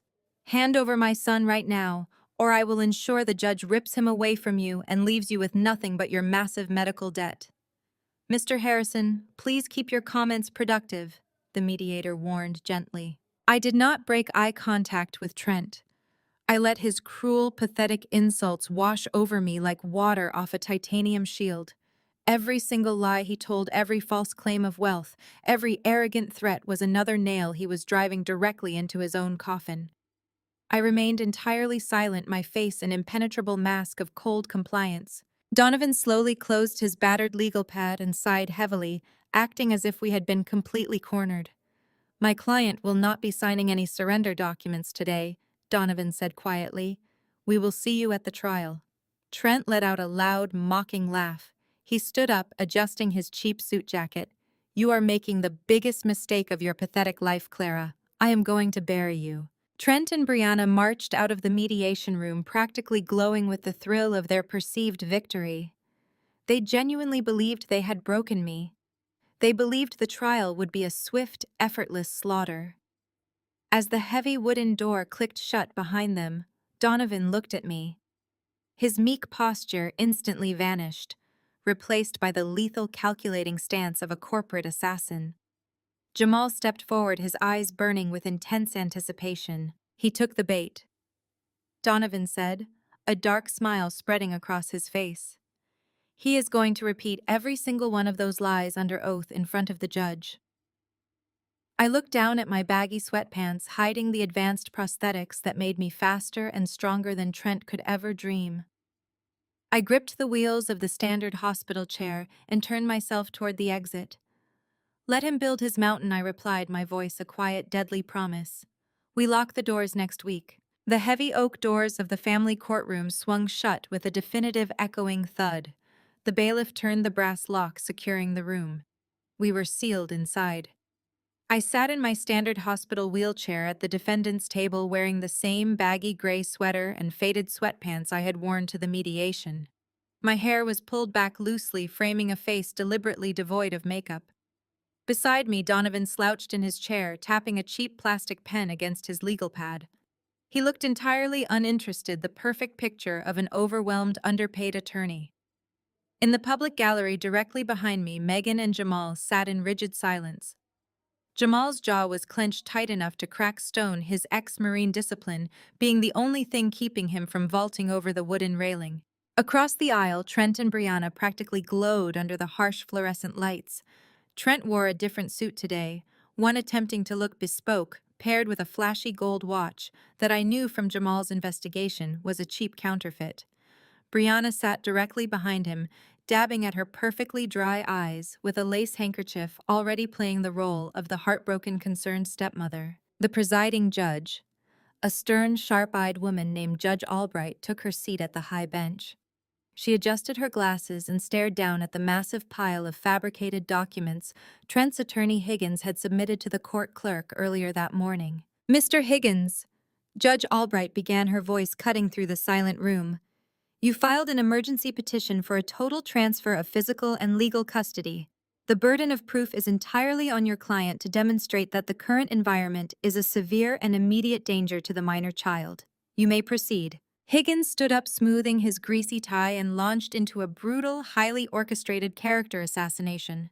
He paced in front of the judge's bench, speaking with exaggerated theatricality. "Your Honor, we are here today to rescue a 10-year-old boy from a life of profound misery and physical danger," Higgins declared, pointing a stubby finger directly at me. "The respondent, Clara Harrison, is not simply a disabled veteran. She is a deeply unstable, financially destitute amputee who is entirely incapable of providing a safe, nurturing environment for her son." Higgins signaled to his assistant, who handed a thick binder to the court bailiff to pass to the judge. "We have submitted evaluations from a premier psychological expert, Dr. Eris Thorne." While Dr. Thorne has not examined the respondent personally, due to her aggressive refusal to cooperate, his comprehensive review of her military medical files paints a terrifying picture. Mrs. Harrison suffered massive blast trauma. According to these expert opinions, her untreated severe post-traumatic stress disorder makes her prone to violent, unpredictable outbursts. She lives in extreme squalor, completely paralyzed by her disabilities, trapping her young son in a chaotic, highly dangerous environment. I listened to the absolute garbage spilling from the lawyer's mouth. I did not possess untreated PTSD. I had spent years in rigorous, successful therapy. My home was a multi-million-dollar, highly secure fortress, not a squalid danger zone. But I maintained my blank, defeated expression. I let my shoulders slump forward slightly. I felt Donovan shift next to me, his silence screaming louder than any vocal objection. Standard legal strategy dictated that an attorney should immediately object to a hired gun expert submitting blind evaluations without a physical examination. Donovan did nothing. He let the vicious lies enter the official court record unopposed, cementing Trent's perjury. Judge Albright frowned deeply, flipping through the fabricated psychological reports. "This is a very serious allegation, Mr. Higgins." "It is the grim reality, Your Honor," Higgins replied solemnly. "Which brings me to my client. I call Trent Harrison to the stand." Trent stood up, buttoning his suit jacket with practiced gravity. He walked to the witness stand, placed his hand on the Bible, and swore to tell the whole truth. He sat down, adjusting the microphone, and immediately deployed a sickeningly convincing performance. His eyes grew wide and glassy. His voice trembled with perfectly manufactured grief. Mr. Harrison, Higgins prompted gently, "Can you tell the court why you have not been present in your son's life for the past 10 years?" Trent looked down at his hands, squeezing out a single calculated tear. "I tried," he whispered, his voice cracking beautifully. "Your Honor, I spent a decade desperately searching for my boy. When Clara was injured, the trauma completely fractured her mind. She became paranoid. She fled the hospital, changed her contact information, and hid our son away from me. I spent thousands of dollars on private investigators, but she kept moving, keeping him entirely off the grid. I was heartbroken. I was an empty shell of a man without my child." The lie was breathtaking. Trent had literally handed me divorce papers while I was in a coma and fled the state to avoid paying child support. Now he was sitting under oath, swearing to a judge that I was a fugitive kidnapper. "And what is your current situation?" Mr. Harrison Higgins asked. Trent sat up straighter, wiping his fake tears away, projecting the image of a resilient, self-made man. "I channeled my grief into my career, Your Honor. I am now a highly successful investment broker. My wife Brianna and I live in an affluent, gated community. We have built a beautiful, spacious home. We have significant financial resources.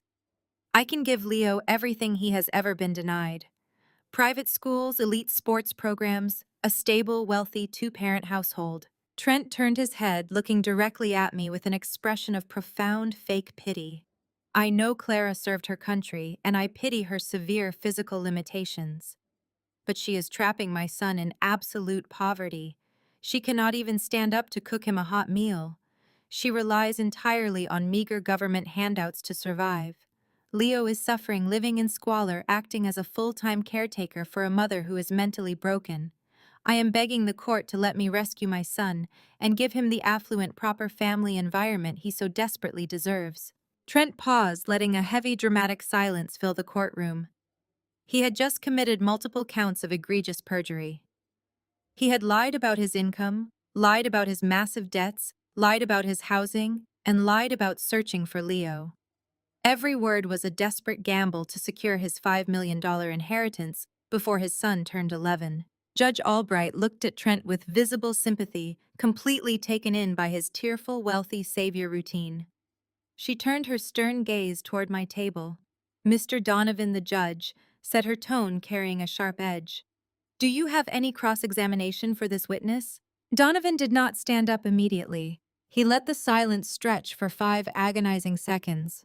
Trent smirked, thinking my lawyer was too intimidated to speak. Brianna smiled smugly from the gallery. They genuinely believed they had won. They thought the custody order was basically signed. Then Donovan slowly pushed his chair back. He stood up, towering over our table, the illusion of a defeated public defender instantly evaporating. He reached into his battered briefcase and pulled out a thick, heavy file folder, secured with a bright red official Department of Defense seal. I felt a thrilling surge of adrenaline course through my veins. The trap was fully loaded, the doors were locked, it was time to pull the lever. "Yes, Your Honor," Donovan said, his voice dropping into a lethal booming baritone that commanded the entire room. "I have a few extremely pressing questions for Mr. Harrison." Before Donovan could open the heavily sealed federal document, he deliberately paused. The lethal energy radiating from his posture suddenly vanished, tucked away behind a facade of mild, almost hesitant curiosity. He placed the thick folder face down on our table and took a single step toward the witness stand. "Mr. Harrison," Donovan asked, his voice entirely conversational, "you have just testified to this court regarding your vast financial success, your highly affluent lifestyle, and your supposed 10-year search for your son. Are you absolutely certain, under the severe and unforgiving penalty of perjury, that every single word you just spoke is the undeniable truth?" Trent scoffed, leaning back in the witness chair with a deeply condescending smirk. "Yes, I am. I swore a legal oath, did I not? Every word is an absolute fact." Donovan offered a tight, polite nod. "Excellent. In that case, Your Honor, I formally reserve the remainder of my cross-examination.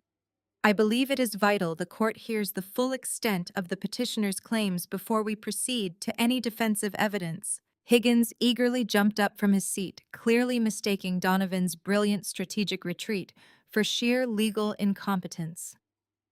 "The defense obviously has no viable counter-argument, Your Honor," Higgins declared proudly. "The facts speak for themselves. I call our next witness, Brianna Harrison, to the stand." Trent stepped down from the box, shooting me a victorious, mocking glare as he returned to his table. Brianna stood up, smoothing the front of her conservative beige dress. She had clearly dressed for the part of the wealthy, respectable suburban mother. She wore a string of fake pearls and carried a designer handbag that Jamal's investigation had already proven was purchased with a maxed-out high-interest credit card. She walked to the stand with a measured, delicate step, placed her hand on the Bible, and swore to tell the truth.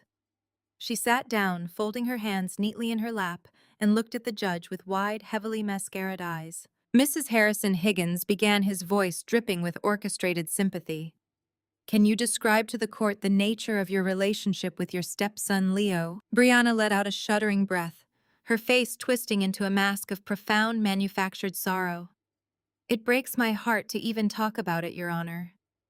Leo and I have developed a very special, very secret bond over the past few months. He is terrified of his mother finding out, but he has been secretly calling me from a prepaid phone a friend gave him at school." The sheer audacity of the lie was breathtaking.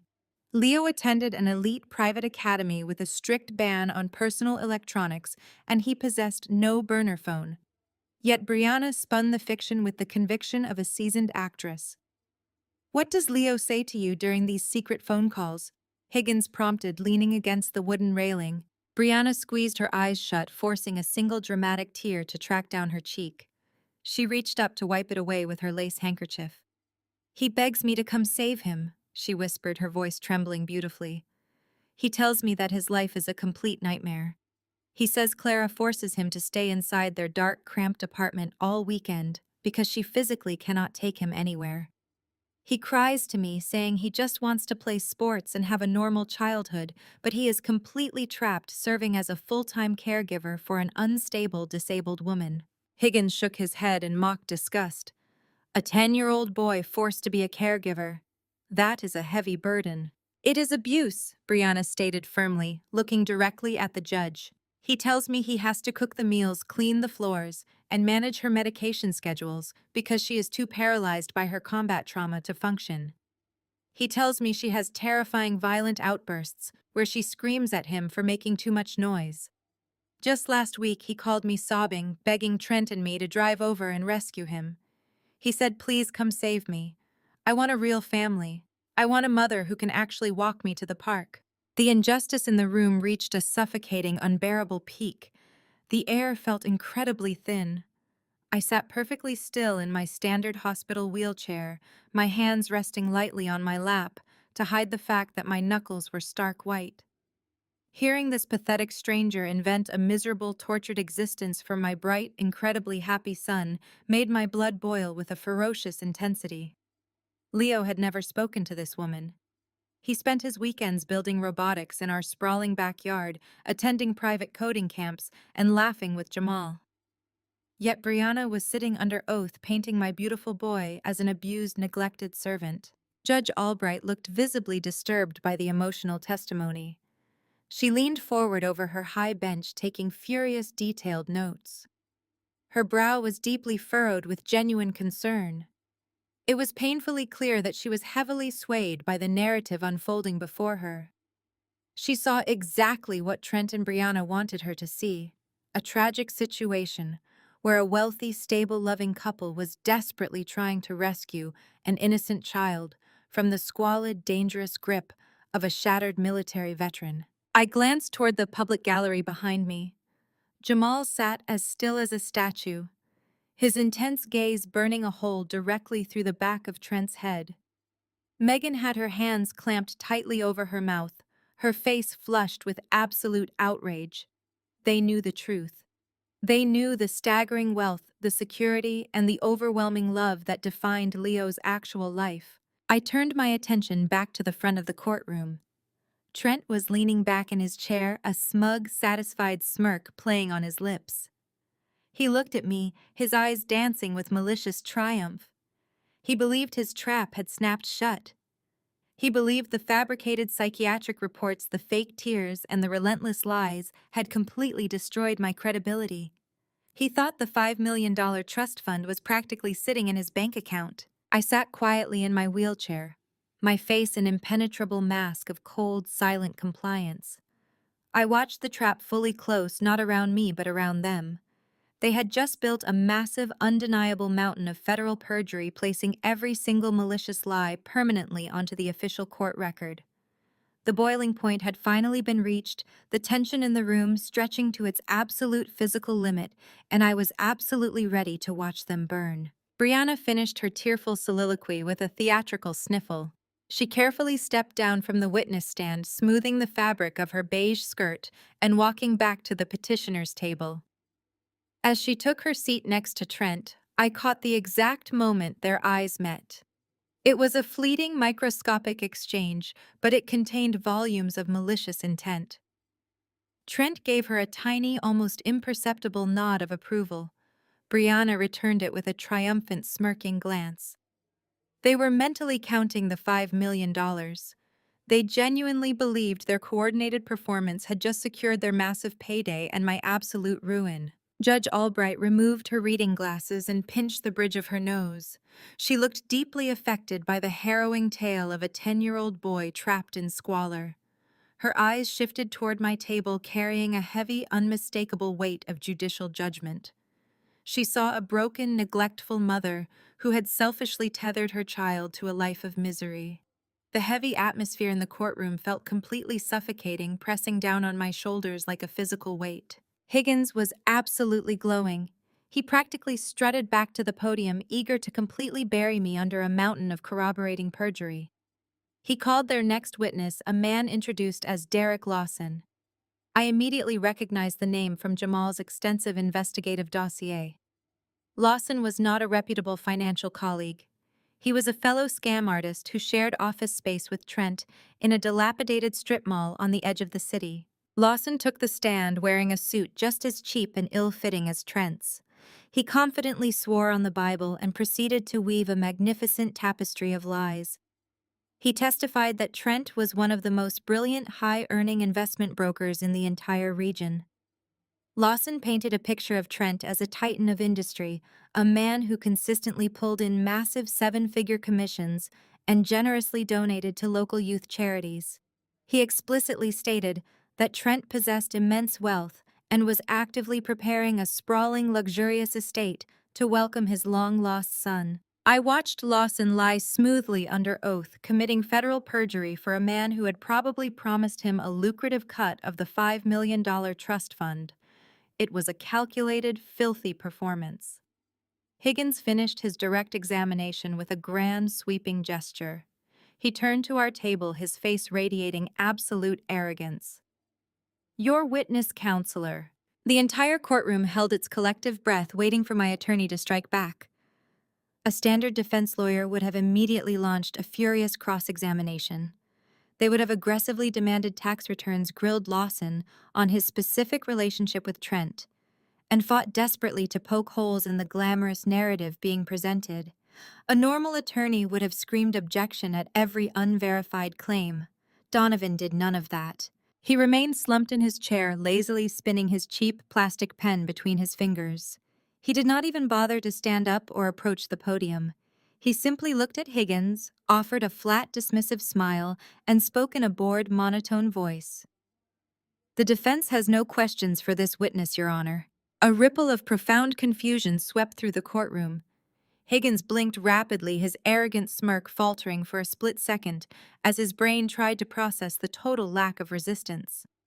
He looked at Donovan, then at the judge, clearly baffled by the legal surrender. Judge Albright raised a single skeptical eyebrow.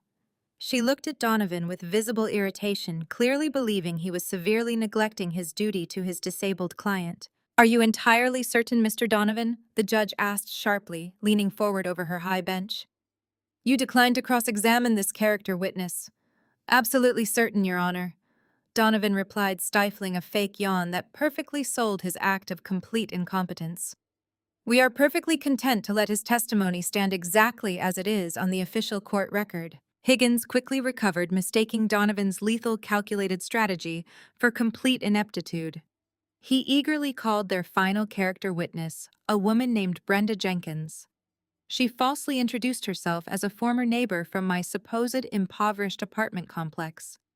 She was yet another paid actor in Trent's desperate, malicious production. Jenkins testified that she had frequently heard loud, violent screaming coming from my unit.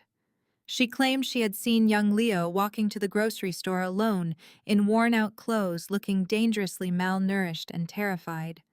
She dramatically clutched her heart, telling the judge that she had personally witnessed me throwing heavy objects in a fit of severe veteran-induced rage.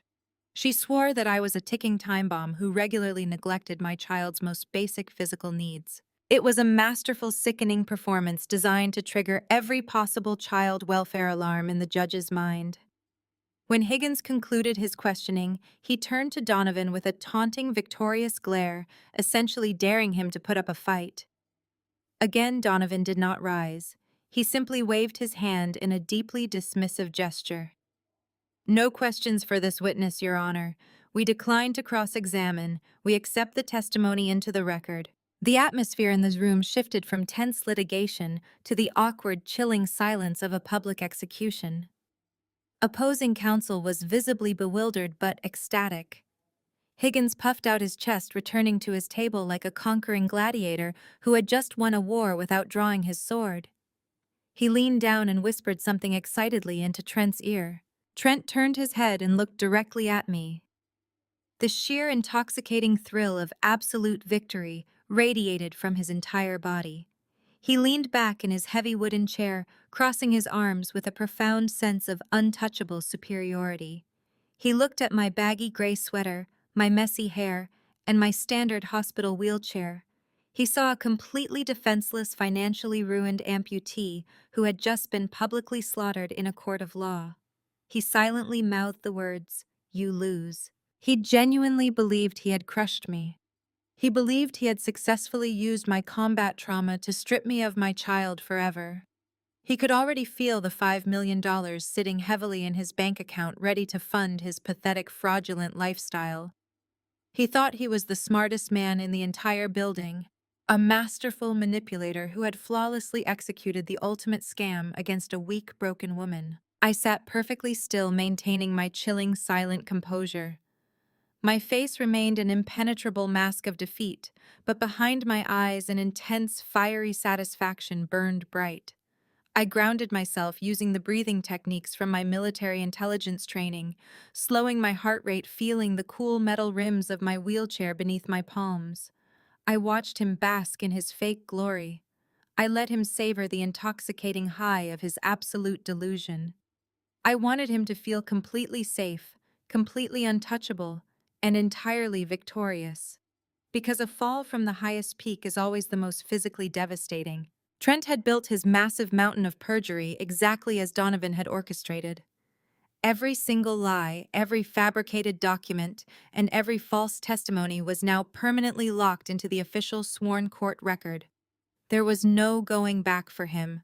There was no room for him to claim it was a misunderstanding or a clerical error. He had deliberately and publicly committed egregious fraud under oath in a federal jurisdiction. Beside me, the act finally ended. Donovan slowly sat up straight, his posture transforming instantly. The lazy, defeated public defender vanished entirely into thin air. He picked up the heavy file folder secured with the bright red Department of Defense seal. He adjusted his suit jacket, his eyes locking onto Trent with the lethal, unblinking focus of an apex predator closing in for the kill. The illusion of Trent's victory was officially over. The trap was fully loaded, the doors were locked, and the executioner had just stepped up to the block. Donovan pushed his chair back with a loud scrape that echoed like a gunshot in the silent courtroom. He stood up to his full height, instantly shedding the pathetic, slouched persona he had maintained all morning. He smoothed his suit jacket, his eyes locking onto Higgins with the absolute terrifying focus of a predator that had finally cornered its prey. The sudden transformation was so jarring that Higgins physically flinched, taking a hasty step back toward his own table. "Your Honor." Donovan's voice boomed rich and resonant, commanding absolute authority. "The defense rests its case regarding character testimony. We will call no witnesses to defend Clara Harrison's parenting or her physical capabilities." Higgins let out a sharp, incredulous laugh, looking at the judge with wide eyes. "Your Honor, the defense is essentially conceding. They have no defense against the overwhelming evidence we just presented." Donovan did not even look at Higgins.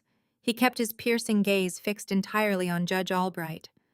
"We call no character witnesses because defending my client against these fabricated malicious fairy tales would be a complete waste of this court's valuable time," Donovan stated smoothly. In family court, a petitioner seeking to strip a mother of her legal rights must approach the bench with completely clean hands. The petitioner, Trent Harrison, has presented himself today as a wealthy, upstanding citizen, a successful investment broker, and a dedicated father, desperately searching for his lost son. He has sworn under the penalty of perjury that every word of his testimony is absolute truth. Donovan reached into his battered briefcase. He did not pull out a standard legal brief or a stack of printed emails. He pulled out a thick, heavy manila folder. Across the center of the folder, a massive, bright red stamp glared under the harsh fluorescent lights. It read, "Department of Defense Classified," in bold, unmistakable lettering. Trent's smug smile instantly vanished. He sat bolt upright in his chair, his hands gripping the armrest so tightly his knuckles turned white. Brianna shifted nervously beside him, her eyes darting between Trent and the heavy envelope in Donovan's hands. They had no idea what was inside, but the sheer, intimidating weight of a federal seal instantly sucked the oxygen right out of the room. In the gallery behind me, Jamal leaned forward. As an ex-Marine and a highly connected independent investigator, Jamal had spent weeks pulling every string, calling every contact, and navigating complex federal bureaucracy to legally obtain and declassify the contents of that exact folder. He watched Donovan handle his meticulously gathered intelligence with a look of fierce, unyielding pride. "Your Honor." Donovan continued, his voice dropping into a deadly clinical rhythm. "I am submitting Exhibit A directly into the official court record. This is a federally verified, highly classified military intelligence file, legally obtained and declassified through the Department of Defense by our lead investigator. It contains the absolute documented truth regarding Trent Harrison's actions 10 years ago, his actual financial status, and his legal standing within the United States." Higgins leaped out of his chair, his face flushed with panicked outrage. "Objection." Your Honor, this is a blatant legal ambush. Opposing counsel cannot simply produce classified federal documents in a family court hearing without prior discovery. This is completely highly prejudicial and inadmissible hearsay. Donovan turned his head, slowly leveling a chilling stare at Higgins. This document is a certified, self-authenticating federal record completely admissible under the federal rules of evidence. It directly impeaches the sworn testimony your client just provided to this court minutes ago. If you want to object to the introduction of federal truth, Mr. Higgins, you are welcome to explain to the judge why your client is terrified of his own government file. Judge Albright held up a hand, silencing Higgins immediately. Her eyes were locked onto the red stamped folder. You may approach the bench, Mr. Donovan, she ordered, her tone shifting from sympathetic concern to sharp judicial scrutiny. Donovan walked forward with slow, deliberate steps. He did not look at Trent. He did not look at Brianna. He handed the thick folder directly to the judge. The courtroom was so entirely silent that the sound of the heavy wax seal breaking cracked through the air like a whip. Judge Albright opened the file. She adjusted her glasses, her eyes scanning the first page. The temperature in the courtroom seemed to instantly drop 10 degrees. The sympathetic, concerned expression she had worn during Trent's fake, tearful testimony completely evaporated. Her face hardened into a mask of pure, unadulterated judicial fury. She flipped to the second page, her eyes reading rapidly, her jaw clenching tighter with every single line she absorbed. Trent began to sweat. The cheap, overpowering cologne he wore could not mask the sudden, sharp scent of his rising terror. He looked back at Brianna, who was now clutching her fake designer handbag against her chest like a shield. Trent's eyes darted toward the heavy wooden doors at the back of the courtroom, calculating the distance. But a uniformed bailiff was already standing firmly in front of the exit, arms crossed, blocking any chance of escape. We did not need to defend my parenting.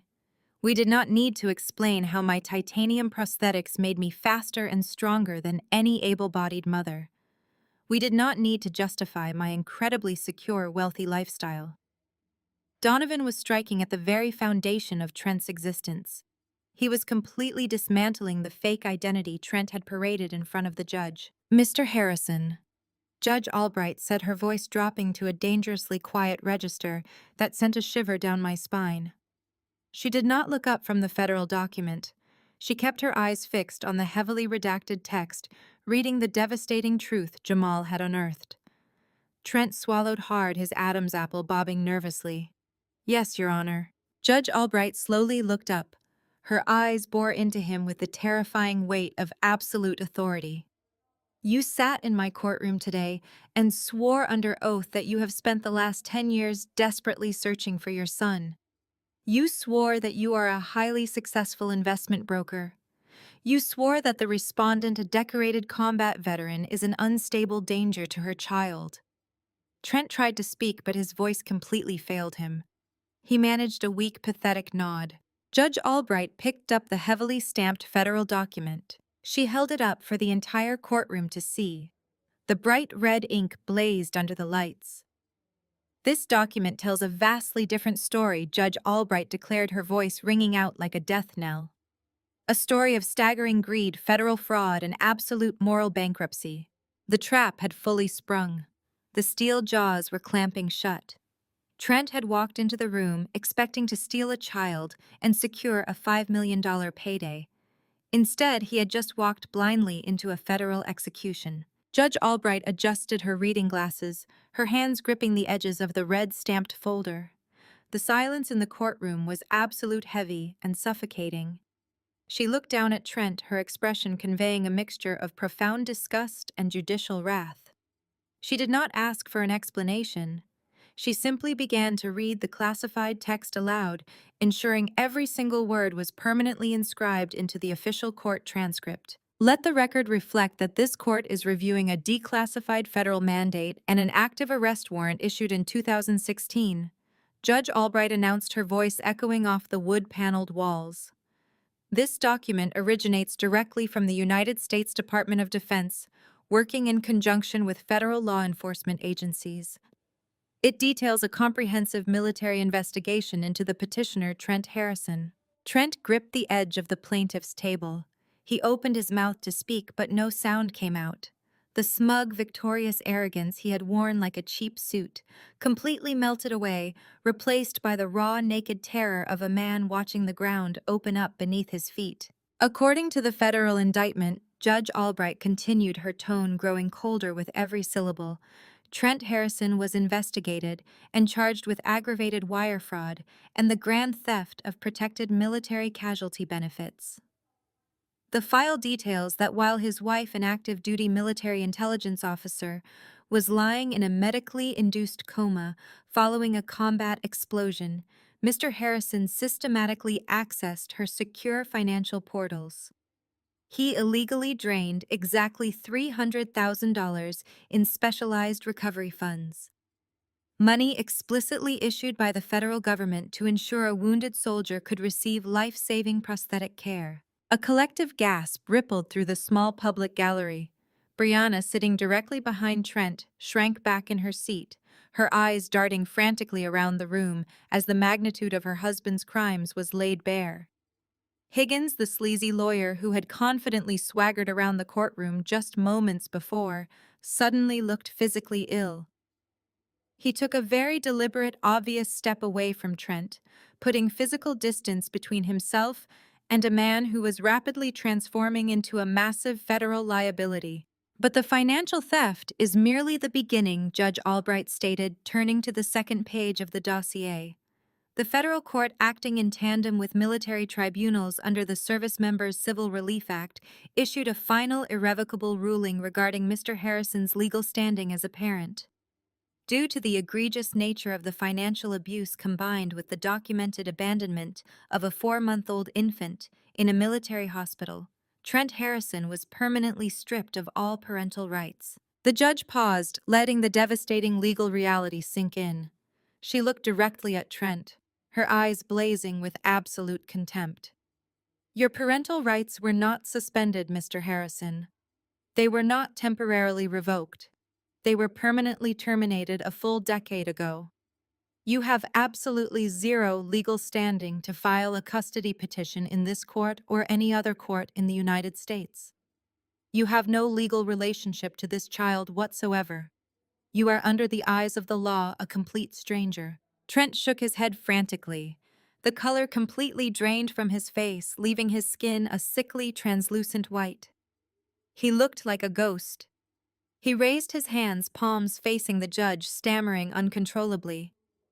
Your Honor, that is a mistake. I never received any federal notices. I never saw a judge. I just moved away. They never served me with those papers. It is a complete misunderstanding. Donovan, who had been standing quietly near the defense table, finally spoke. His rich, booming voice cut through Trent's pathetic, desperate excuses. You never received the notices because you intentionally vanished, Donovan stated, stepping toward the center of the room. You committed a massive federal crime and immediately fled the jurisdiction. You spent the last 10 years working entirely under the table, taking cash jobs and registering every single asset, lease, and utility bill under your girlfriend's name. You erased your digital footprint. You lived as a financial ghost specifically to evade federal marshals and avoid paying the child support you abandoned. The federal government lost your trail because you crawled into the darkest, deepest hole you could find. Donovan leaned forward, his shark-like grin returning with a vengeance. He pointed a long, accusatory finger directly at Trent. And you would have successfully stayed in that hole for the rest of your miserable life. You would have gotten away with it entirely. But then you got greedy. Trent stared at Donovan, his chest heaving, his breathing shallow and rapid. The realization of his catastrophic mistake was beginning to dawn on him, settling over him like a suffocating shroud. Your wealthy father passed away. Donovan continued, spelling out the brutal truth for the entire courtroom to hear. He left behind a $5 million trust fund. But that money came with an ironclad condition. You had to prove you had sole legal and physical custody of your biological son. Suddenly, staying hidden was no longer profitable. You needed a child to cash that massive check. You needed to drag Clara into a courtroom, paint her as a broken, destitute amputee, and secure a judge's signature. Donovan turned toward the judge, gesturing to the federal document she still held. But family court is a matter of public record. You cannot file a legal petition as a ghost. To get that $5 million, you had to surface. You had to walk into a government building.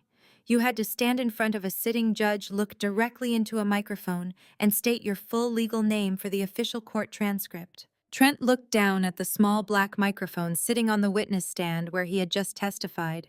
He stared at it as if it were a venomous snake. The moment you filed this fraudulent petition, Donovan concluded, his voice echoing with absolute lethal finality, you alerted the system. The moment you stated your name on the record this morning, you triggered a dormant federal alert. You thought you were setting a trap for a helpless disabled veteran. Instead, you marched into a highly secured courtroom, locked the doors behind yourself, and essentially turned yourself into the federal government. You served yourself up on a silver platter. Trent collapsed backward into his heavy wooden chair. His knees completely gave out. He turned ghost white, his eyes wide and unblinking, staring blankly at the mahogany table.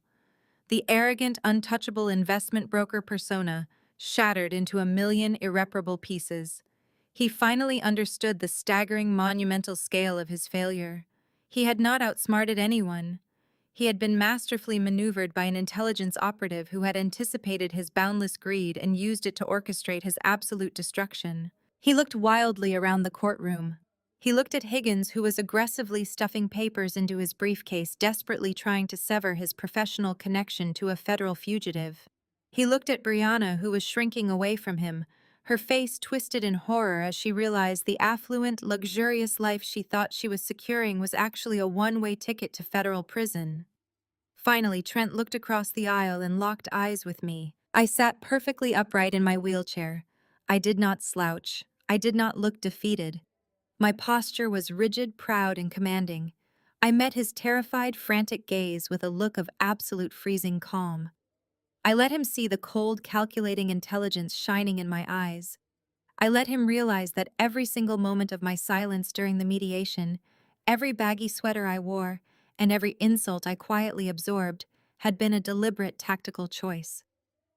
I had played the perfect victim, luring him out of the shadows with the irresistible bait of easy money. He had taken the bait whole, and the hook was now permanently embedded in his jaw.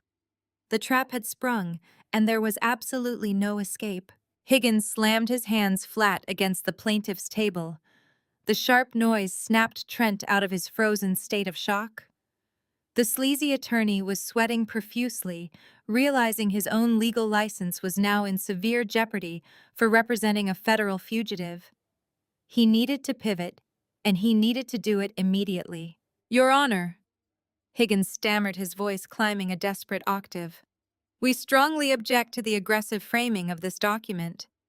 Even if we accept the validity of this decade-old military ruling, it fundamentally changes nothing about the custody parameters today. My client acknowledges a past financial indiscretion, but he is now a vastly successful high-net-worth investment broker. If there is a dispute regarding a previous sum of $300,000, Mr. Harrison has the immediate liquid capital to reimburse those funds in full today with maximum interest. He can write a check right now.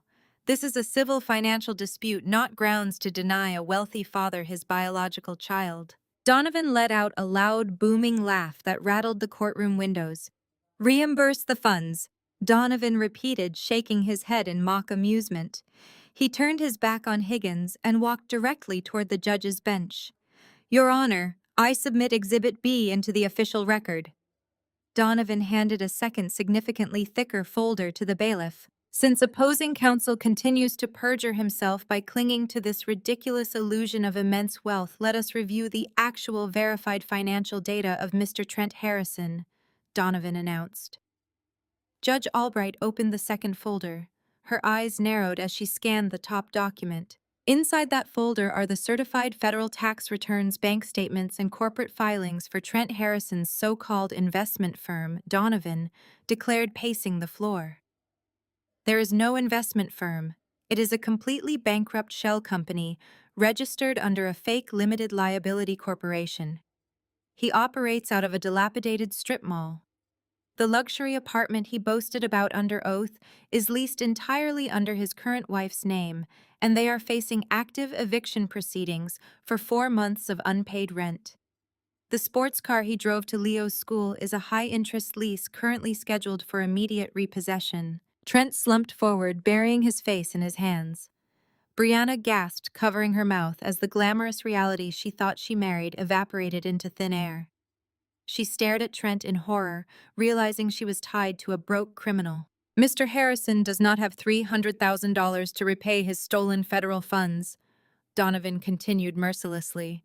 He does not even have $300 in a checking account. He is completely, entirely, and legally broke. He is a financial ghost who surfaced solely to kidnap a child and extort a $5 million inheritance from his deceased father's estate. Higgins was visibly hyperventilating. He looked at Trent with pure, unadulterated hatred. He had been promised a massive cut of the $5 million only to discover his client was a penniless fraud. But Higgins was a cornered rat, and cornered rats bite blindly. That is completely irrelevant. Higgins practically screamed, pointing a trembling finger at me. Financial struggles do not invalidate a father's right to his son. My client may be experiencing a temporary corporate downturn, but look at the respondent. Look at Clara Harrison. She is a destitute, severely disabled amputee living in absolute squalor. She requires full-time care just to survive. She has absolutely zero income and relies entirely on government handouts. Even a struggling father is a vastly superior guardian than a completely paralyzed, impoverished veteran who cannot even afford her own medical care. We demand the court evaluate her financial ruin. Donovan stopped pacing. He stood perfectly still in the center of the courtroom. He slowly turned his head to look at Higgins, a terrifying, predatory smile exposing his teeth. "I was hoping you would bring that up," Donovan whispered. He walked back to our table and picked up a sleek, black leather portfolio. He did not hand it to the bailiff. He walked it directly up to the judge's bench himself. "Your Honor," Donovan said, his voice ringing with absolute crushing authority, "I formally submit Exhibit C into the record. This is a comprehensive certified financial disclosure, including corporate tax returns, federal contracting licenses, and asset valuations for the respondent, Clara Harrison." Judge Albright took the portfolio. She opened it, her eyes tracking the first line of the summary page. Her breath hitched audibly in the silent room. She looked up from the document, her eyes wide, staring directly at me with profound astonishment. "Opposing counsel has spent this entire trial aggressively painting my client as a helpless, destitute victim," Donovan proclaimed, turning to face Trent and Brianna. "They relied on malicious stereotypes regarding disabled veterans. They assumed because my client lost her legs in combat, she lost her capability to conquer the world. They are completely devastatingly wrong." Donovan pointed directly at me. "Clara Harrison is not a struggling veteran living in squalor. She is the sole founder, absolute owner, and active chief executive officer of Aegis Cyber Defense, a premier digital security corporation holding exclusive contracts with the United States Department of Defense and major international financial institutions." The courtroom erupted into a chaotic murmur. The bailiff had to bark for order. Trent's head snapped up. His eyes bulged, locking onto me in absolute paralyzing horror. Brianna let out a choked, desperate noise, her hands gripping the wooden table in front of her. As the certified documents clearly indicate, Donovan continued, his voice easily cutting through the noise. "Clara Harrison's company generated over $50 million in verified corporate revenue in the last fiscal year alone. She resides in a heavily secured multi-million-dollar private estate that she owns entirely in cash. She holds zero debt. She requires zero government assistance. She is a self-made, vastly wealthy titan of the cybersecurity industry." The narrative of the helpless, disabled victim shattered into a million jagged pieces right in front of their eyes. Trent stared at me, his jaw hanging completely slack. His brain was violently short-circuiting. He had spent the last decade convincing himself that he had destroyed me, that leaving me penniless and broken in a hospital bed was a permanent death sentence. He had walked into this courtroom expecting to easily squash a bug. Instead, he realized he had declared war on an untouchable giant. I sat perfectly still in my wheelchair, maintaining intense, unblinking eye contact with Trent. I did not slouch anymore. I straightened my spine, exuding the cold, ruthless power of a CEO who had just successfully executed a hostile corporate takeover. I let the absolute silence of my immense wealth suffocate him. I let him calculate the $50 million he had just heard. I watched the agonizing realization wash over his pale, sweating face. He had abandoned a multi-million-dollar empire for a fake designer suit and a bankrupt shell company. Your Honor, Donovan concluded, returning to his seat beside me. The petitioner is a destitute federal fugitive attempting a fraudulent cash grab. The respondent is a highly decorated combat veteran and a vastly successful multi-million-dollar executive providing a perfectly secure, affluent environment for her son. The defense rests its case entirely. We ask the court to rule. Judge Albright stared at the mountain of certified financial records, then slowly lifted her gaze to look directly at Trent. The absolute silence in the courtroom was shattered by the sharp, explosive crack of her wooden gavel hitting the sounding block. The noise echoed off the high walls, a definitive end to the theatrical charade Trent had attempted to orchestrate. Mr. Harrison. Judge Albright began, her voice a terrifying blend of judicial authority and deep personal disgust. You walked into my courtroom today and completely fabricated a reality designed to weaponize the family court system for your own massive financial gain. You submitted fraudulent documents. You aggressively attempted to manipulate this bench into stripping a highly capable, decorated veteran of her child. You lied about your income, your living situation, your parental standing, and your intentions. This is not simply a matter of a father exaggerating his circumstances. This is a profound, egregious display of perjury and calculated fraud. Trent opened his mouth, stammering blindly, trying to string together a coherent sentence to save himself. Your Honor, I can explain the discrepancies. My business is just going through a temporary restructuring phase. Judge Albright struck the gavel a second time, the sharp crack instantly silencing his pathetic excuses. There is absolutely no explanation you can provide that will mitigate the severe federal crimes you have committed on the official record today, she declared. I am officially holding you in contempt of court for egregious perjury and blatant fraud. Your petition for custody is dismissed with extreme prejudice. Before Trent could even process the complete collapse of his malicious legal strategy, Donovan gave a subtle, prearranged nod toward the back of the room. The heavy oak doors, which had been locked throughout the proceedings, suddenly swung open. Two uniformed police officers strode into the courtroom. Their heavy boots thudded against the polished floor, a synchronized rhythmic march that signaled absolute doom for the man sitting at the petitioner's table.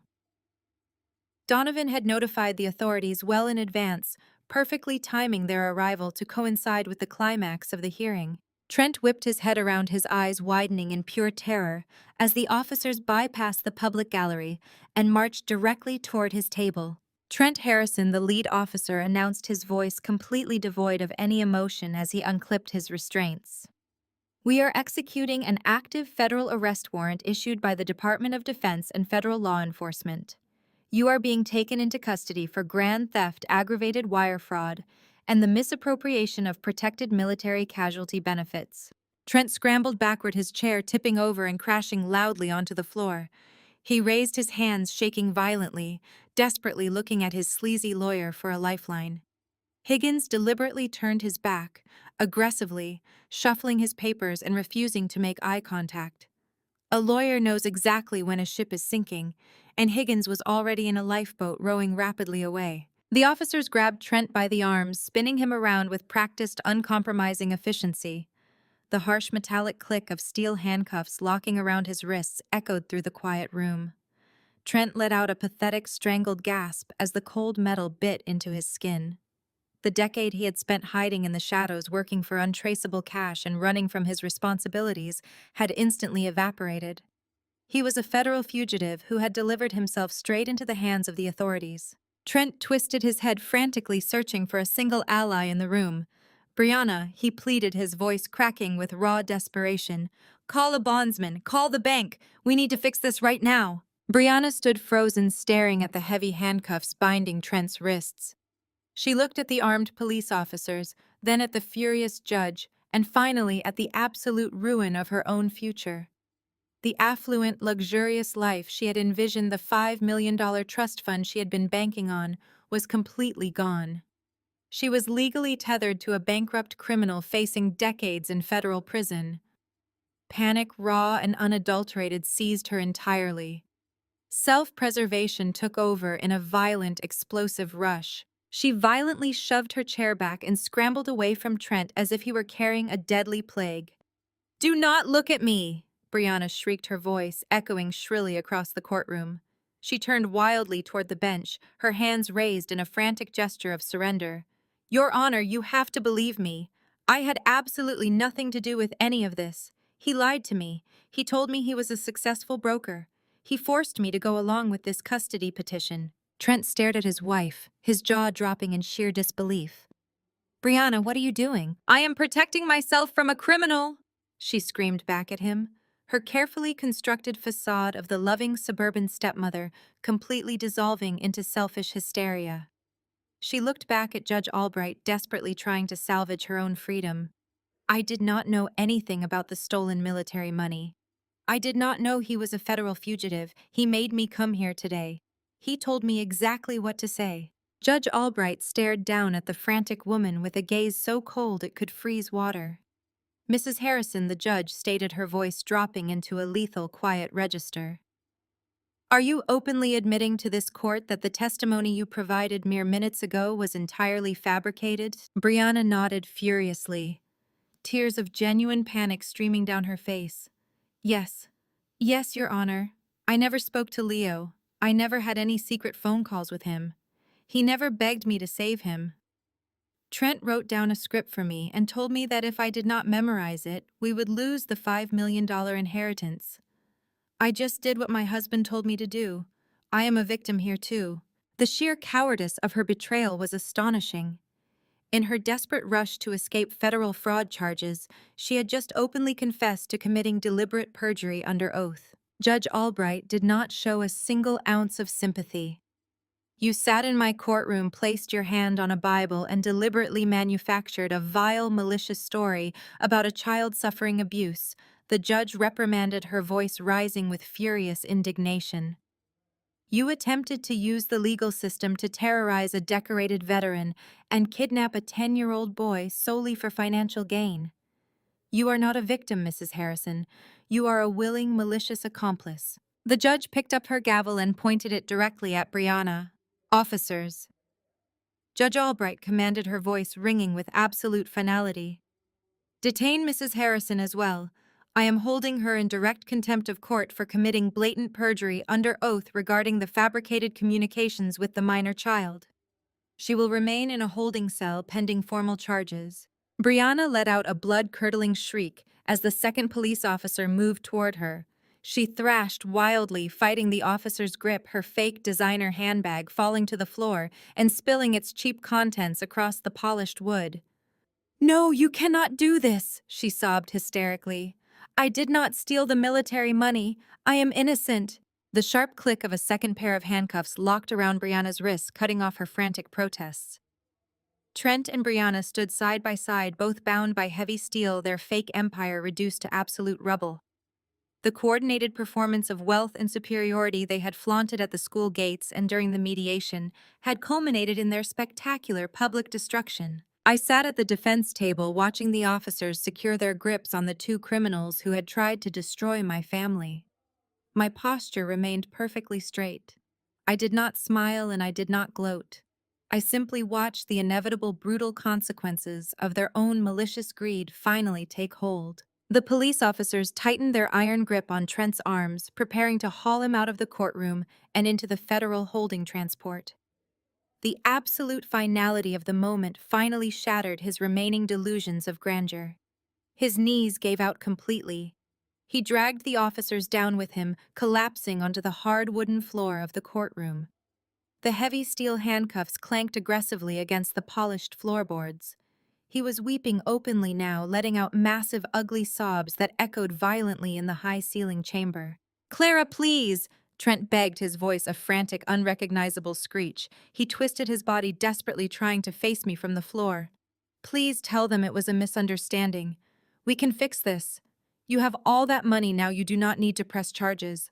I am Leo's father. You cannot send the father of your child to a federal prison. I will do whatever you want. You.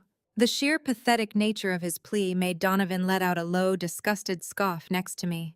Trent was literally scraping his knees on the floor, begging the woman he had abandoned, the woman he had just tried to paint as a helpless, destitute invalid, to swoop in and save his miserable life. He looked up at me with tear-streaked cheeks, his cheap suit bunched up awkwardly around his shoulders, projecting a groveling, undeniable desperation. He wanted mercy from the very person he had spent a decade trying to destroy. I did not rush to his side. I did not flinch, and I certainly did not feel a single drop of pity for the criminal bleeding on the courtroom floor.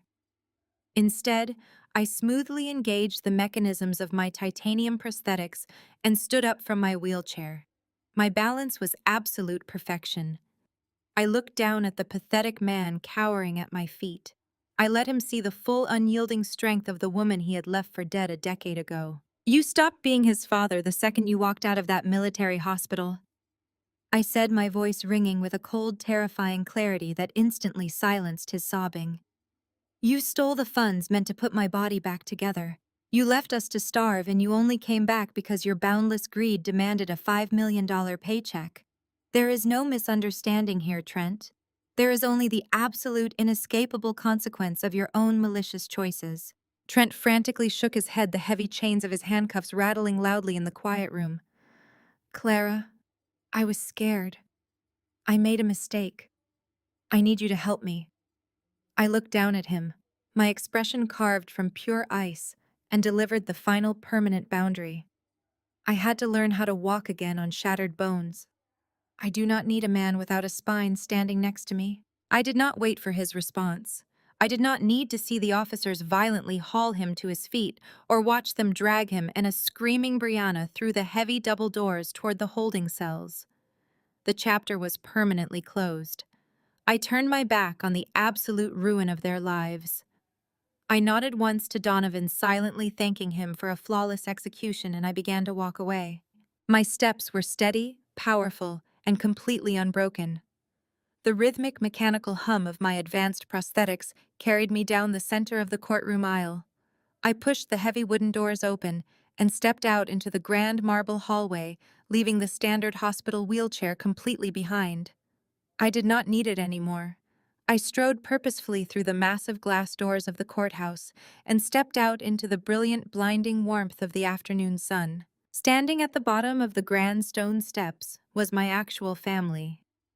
Jamal stood tall, his broad shoulders relaxed, a fiercely proud smile radiating across his face. He had used every ounce of his investigative skill to protect us, and he had delivered a crushing, masterful victory. Beside him, Megan wiped a happy tear from her cheek, her eyes shining with profound relief and overwhelming love. And right in front of them, holding his backpack and looking up at me with absolute awe, was Leo, my brilliant, beautiful boy. I walked down the steps with flawless grace and pulled my son into a tight, unbreakable embrace. As I held my son in the warm sunlight, surrounded by the people who had actually fought for my survival, the ultimate lesson of my journey crystallized in my mind. Blood does not make a family. Trent shared DNA with Leo, but he was nothing more than a dangerous ghost who tried to sell his own child to secure a trust fund. True family is built entirely on loyalty. It is built by the people who physically barricade hospital doors to protect you from predators. It is built by the sister who turns her guest room into a rehabilitation center, and the brother-in-law who hunts down your enemies in the dark. They did not look at my missing legs and see a broken burden. They saw a wounded soldier who just needed a safe place to rebuild her armor. I had transformed from an abandoned, penniless amputee into the heavily guarded CEO of a massive cybersecurity empire. I had turned my deepest trauma into an impenetrable fortress of wealth and security. Trent had tried to dig a grave for me, but he merely provided the solid concrete foundation for my entire kingdom. Have you ever had to cut a toxic person completely out of your life? Have you ever had the profound satisfaction of watching karma beautifully and relentlessly destroy someone who tried to break you? Share your triumphant stories in the comments below. If my journey from a shattered hospital bed to absolute victory resonated with you, please hit that like button and subscribe to the channel for more stories of fierce resilience. Remember, your scars do not define your limitations. They are simply the battle wounds of a warrior who refused to surrender. Keep fighting, keep building your empire, and never let anyone tell you your worth. The story of Clara serves as a powerful testament to the resilience of the human spirit and the true definition of family. The most profound lesson we can draw from her harrowing journey is that blood does not automatically equal loyalty, and our lowest moments do not dictate our final destination. When Trent abandoned Clara in a military hospital, leaving her penniless and physically broken, he assumed he had permanently destroyed her. He relied on the toxic assumption that her severe injuries made her worthless.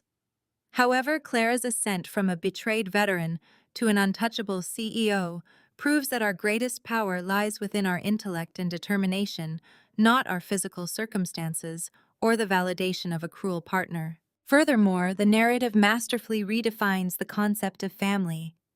Trent shared biology with his son, yet he was willing to commodify the child simply to secure a $5 million trust fund. In stark contrast, Megan and Jamal, bound by love and unwavering protective loyalty, became Clara's true fortress. They demonstrated that family is an action, not just a label. They are the people who stand between you and your darkest nightmares, lifting you up when you are too weak to stand. Clara's ultimate victory was not merely seeing her toxic ex-husband led away in handcuffs. It was walking out of that courtroom on her own 2 feet, surrounded by the people who genuinely fought for her survival. Her journey teaches us that the absolute best revenge against toxic individuals is building an empire of success, peace, and unbreakable boundaries that they can never infiltrate. If you have ever had to rebuild your life from the ashes of betrayal, please share your inspiring story in the comments below and subscribe for more content.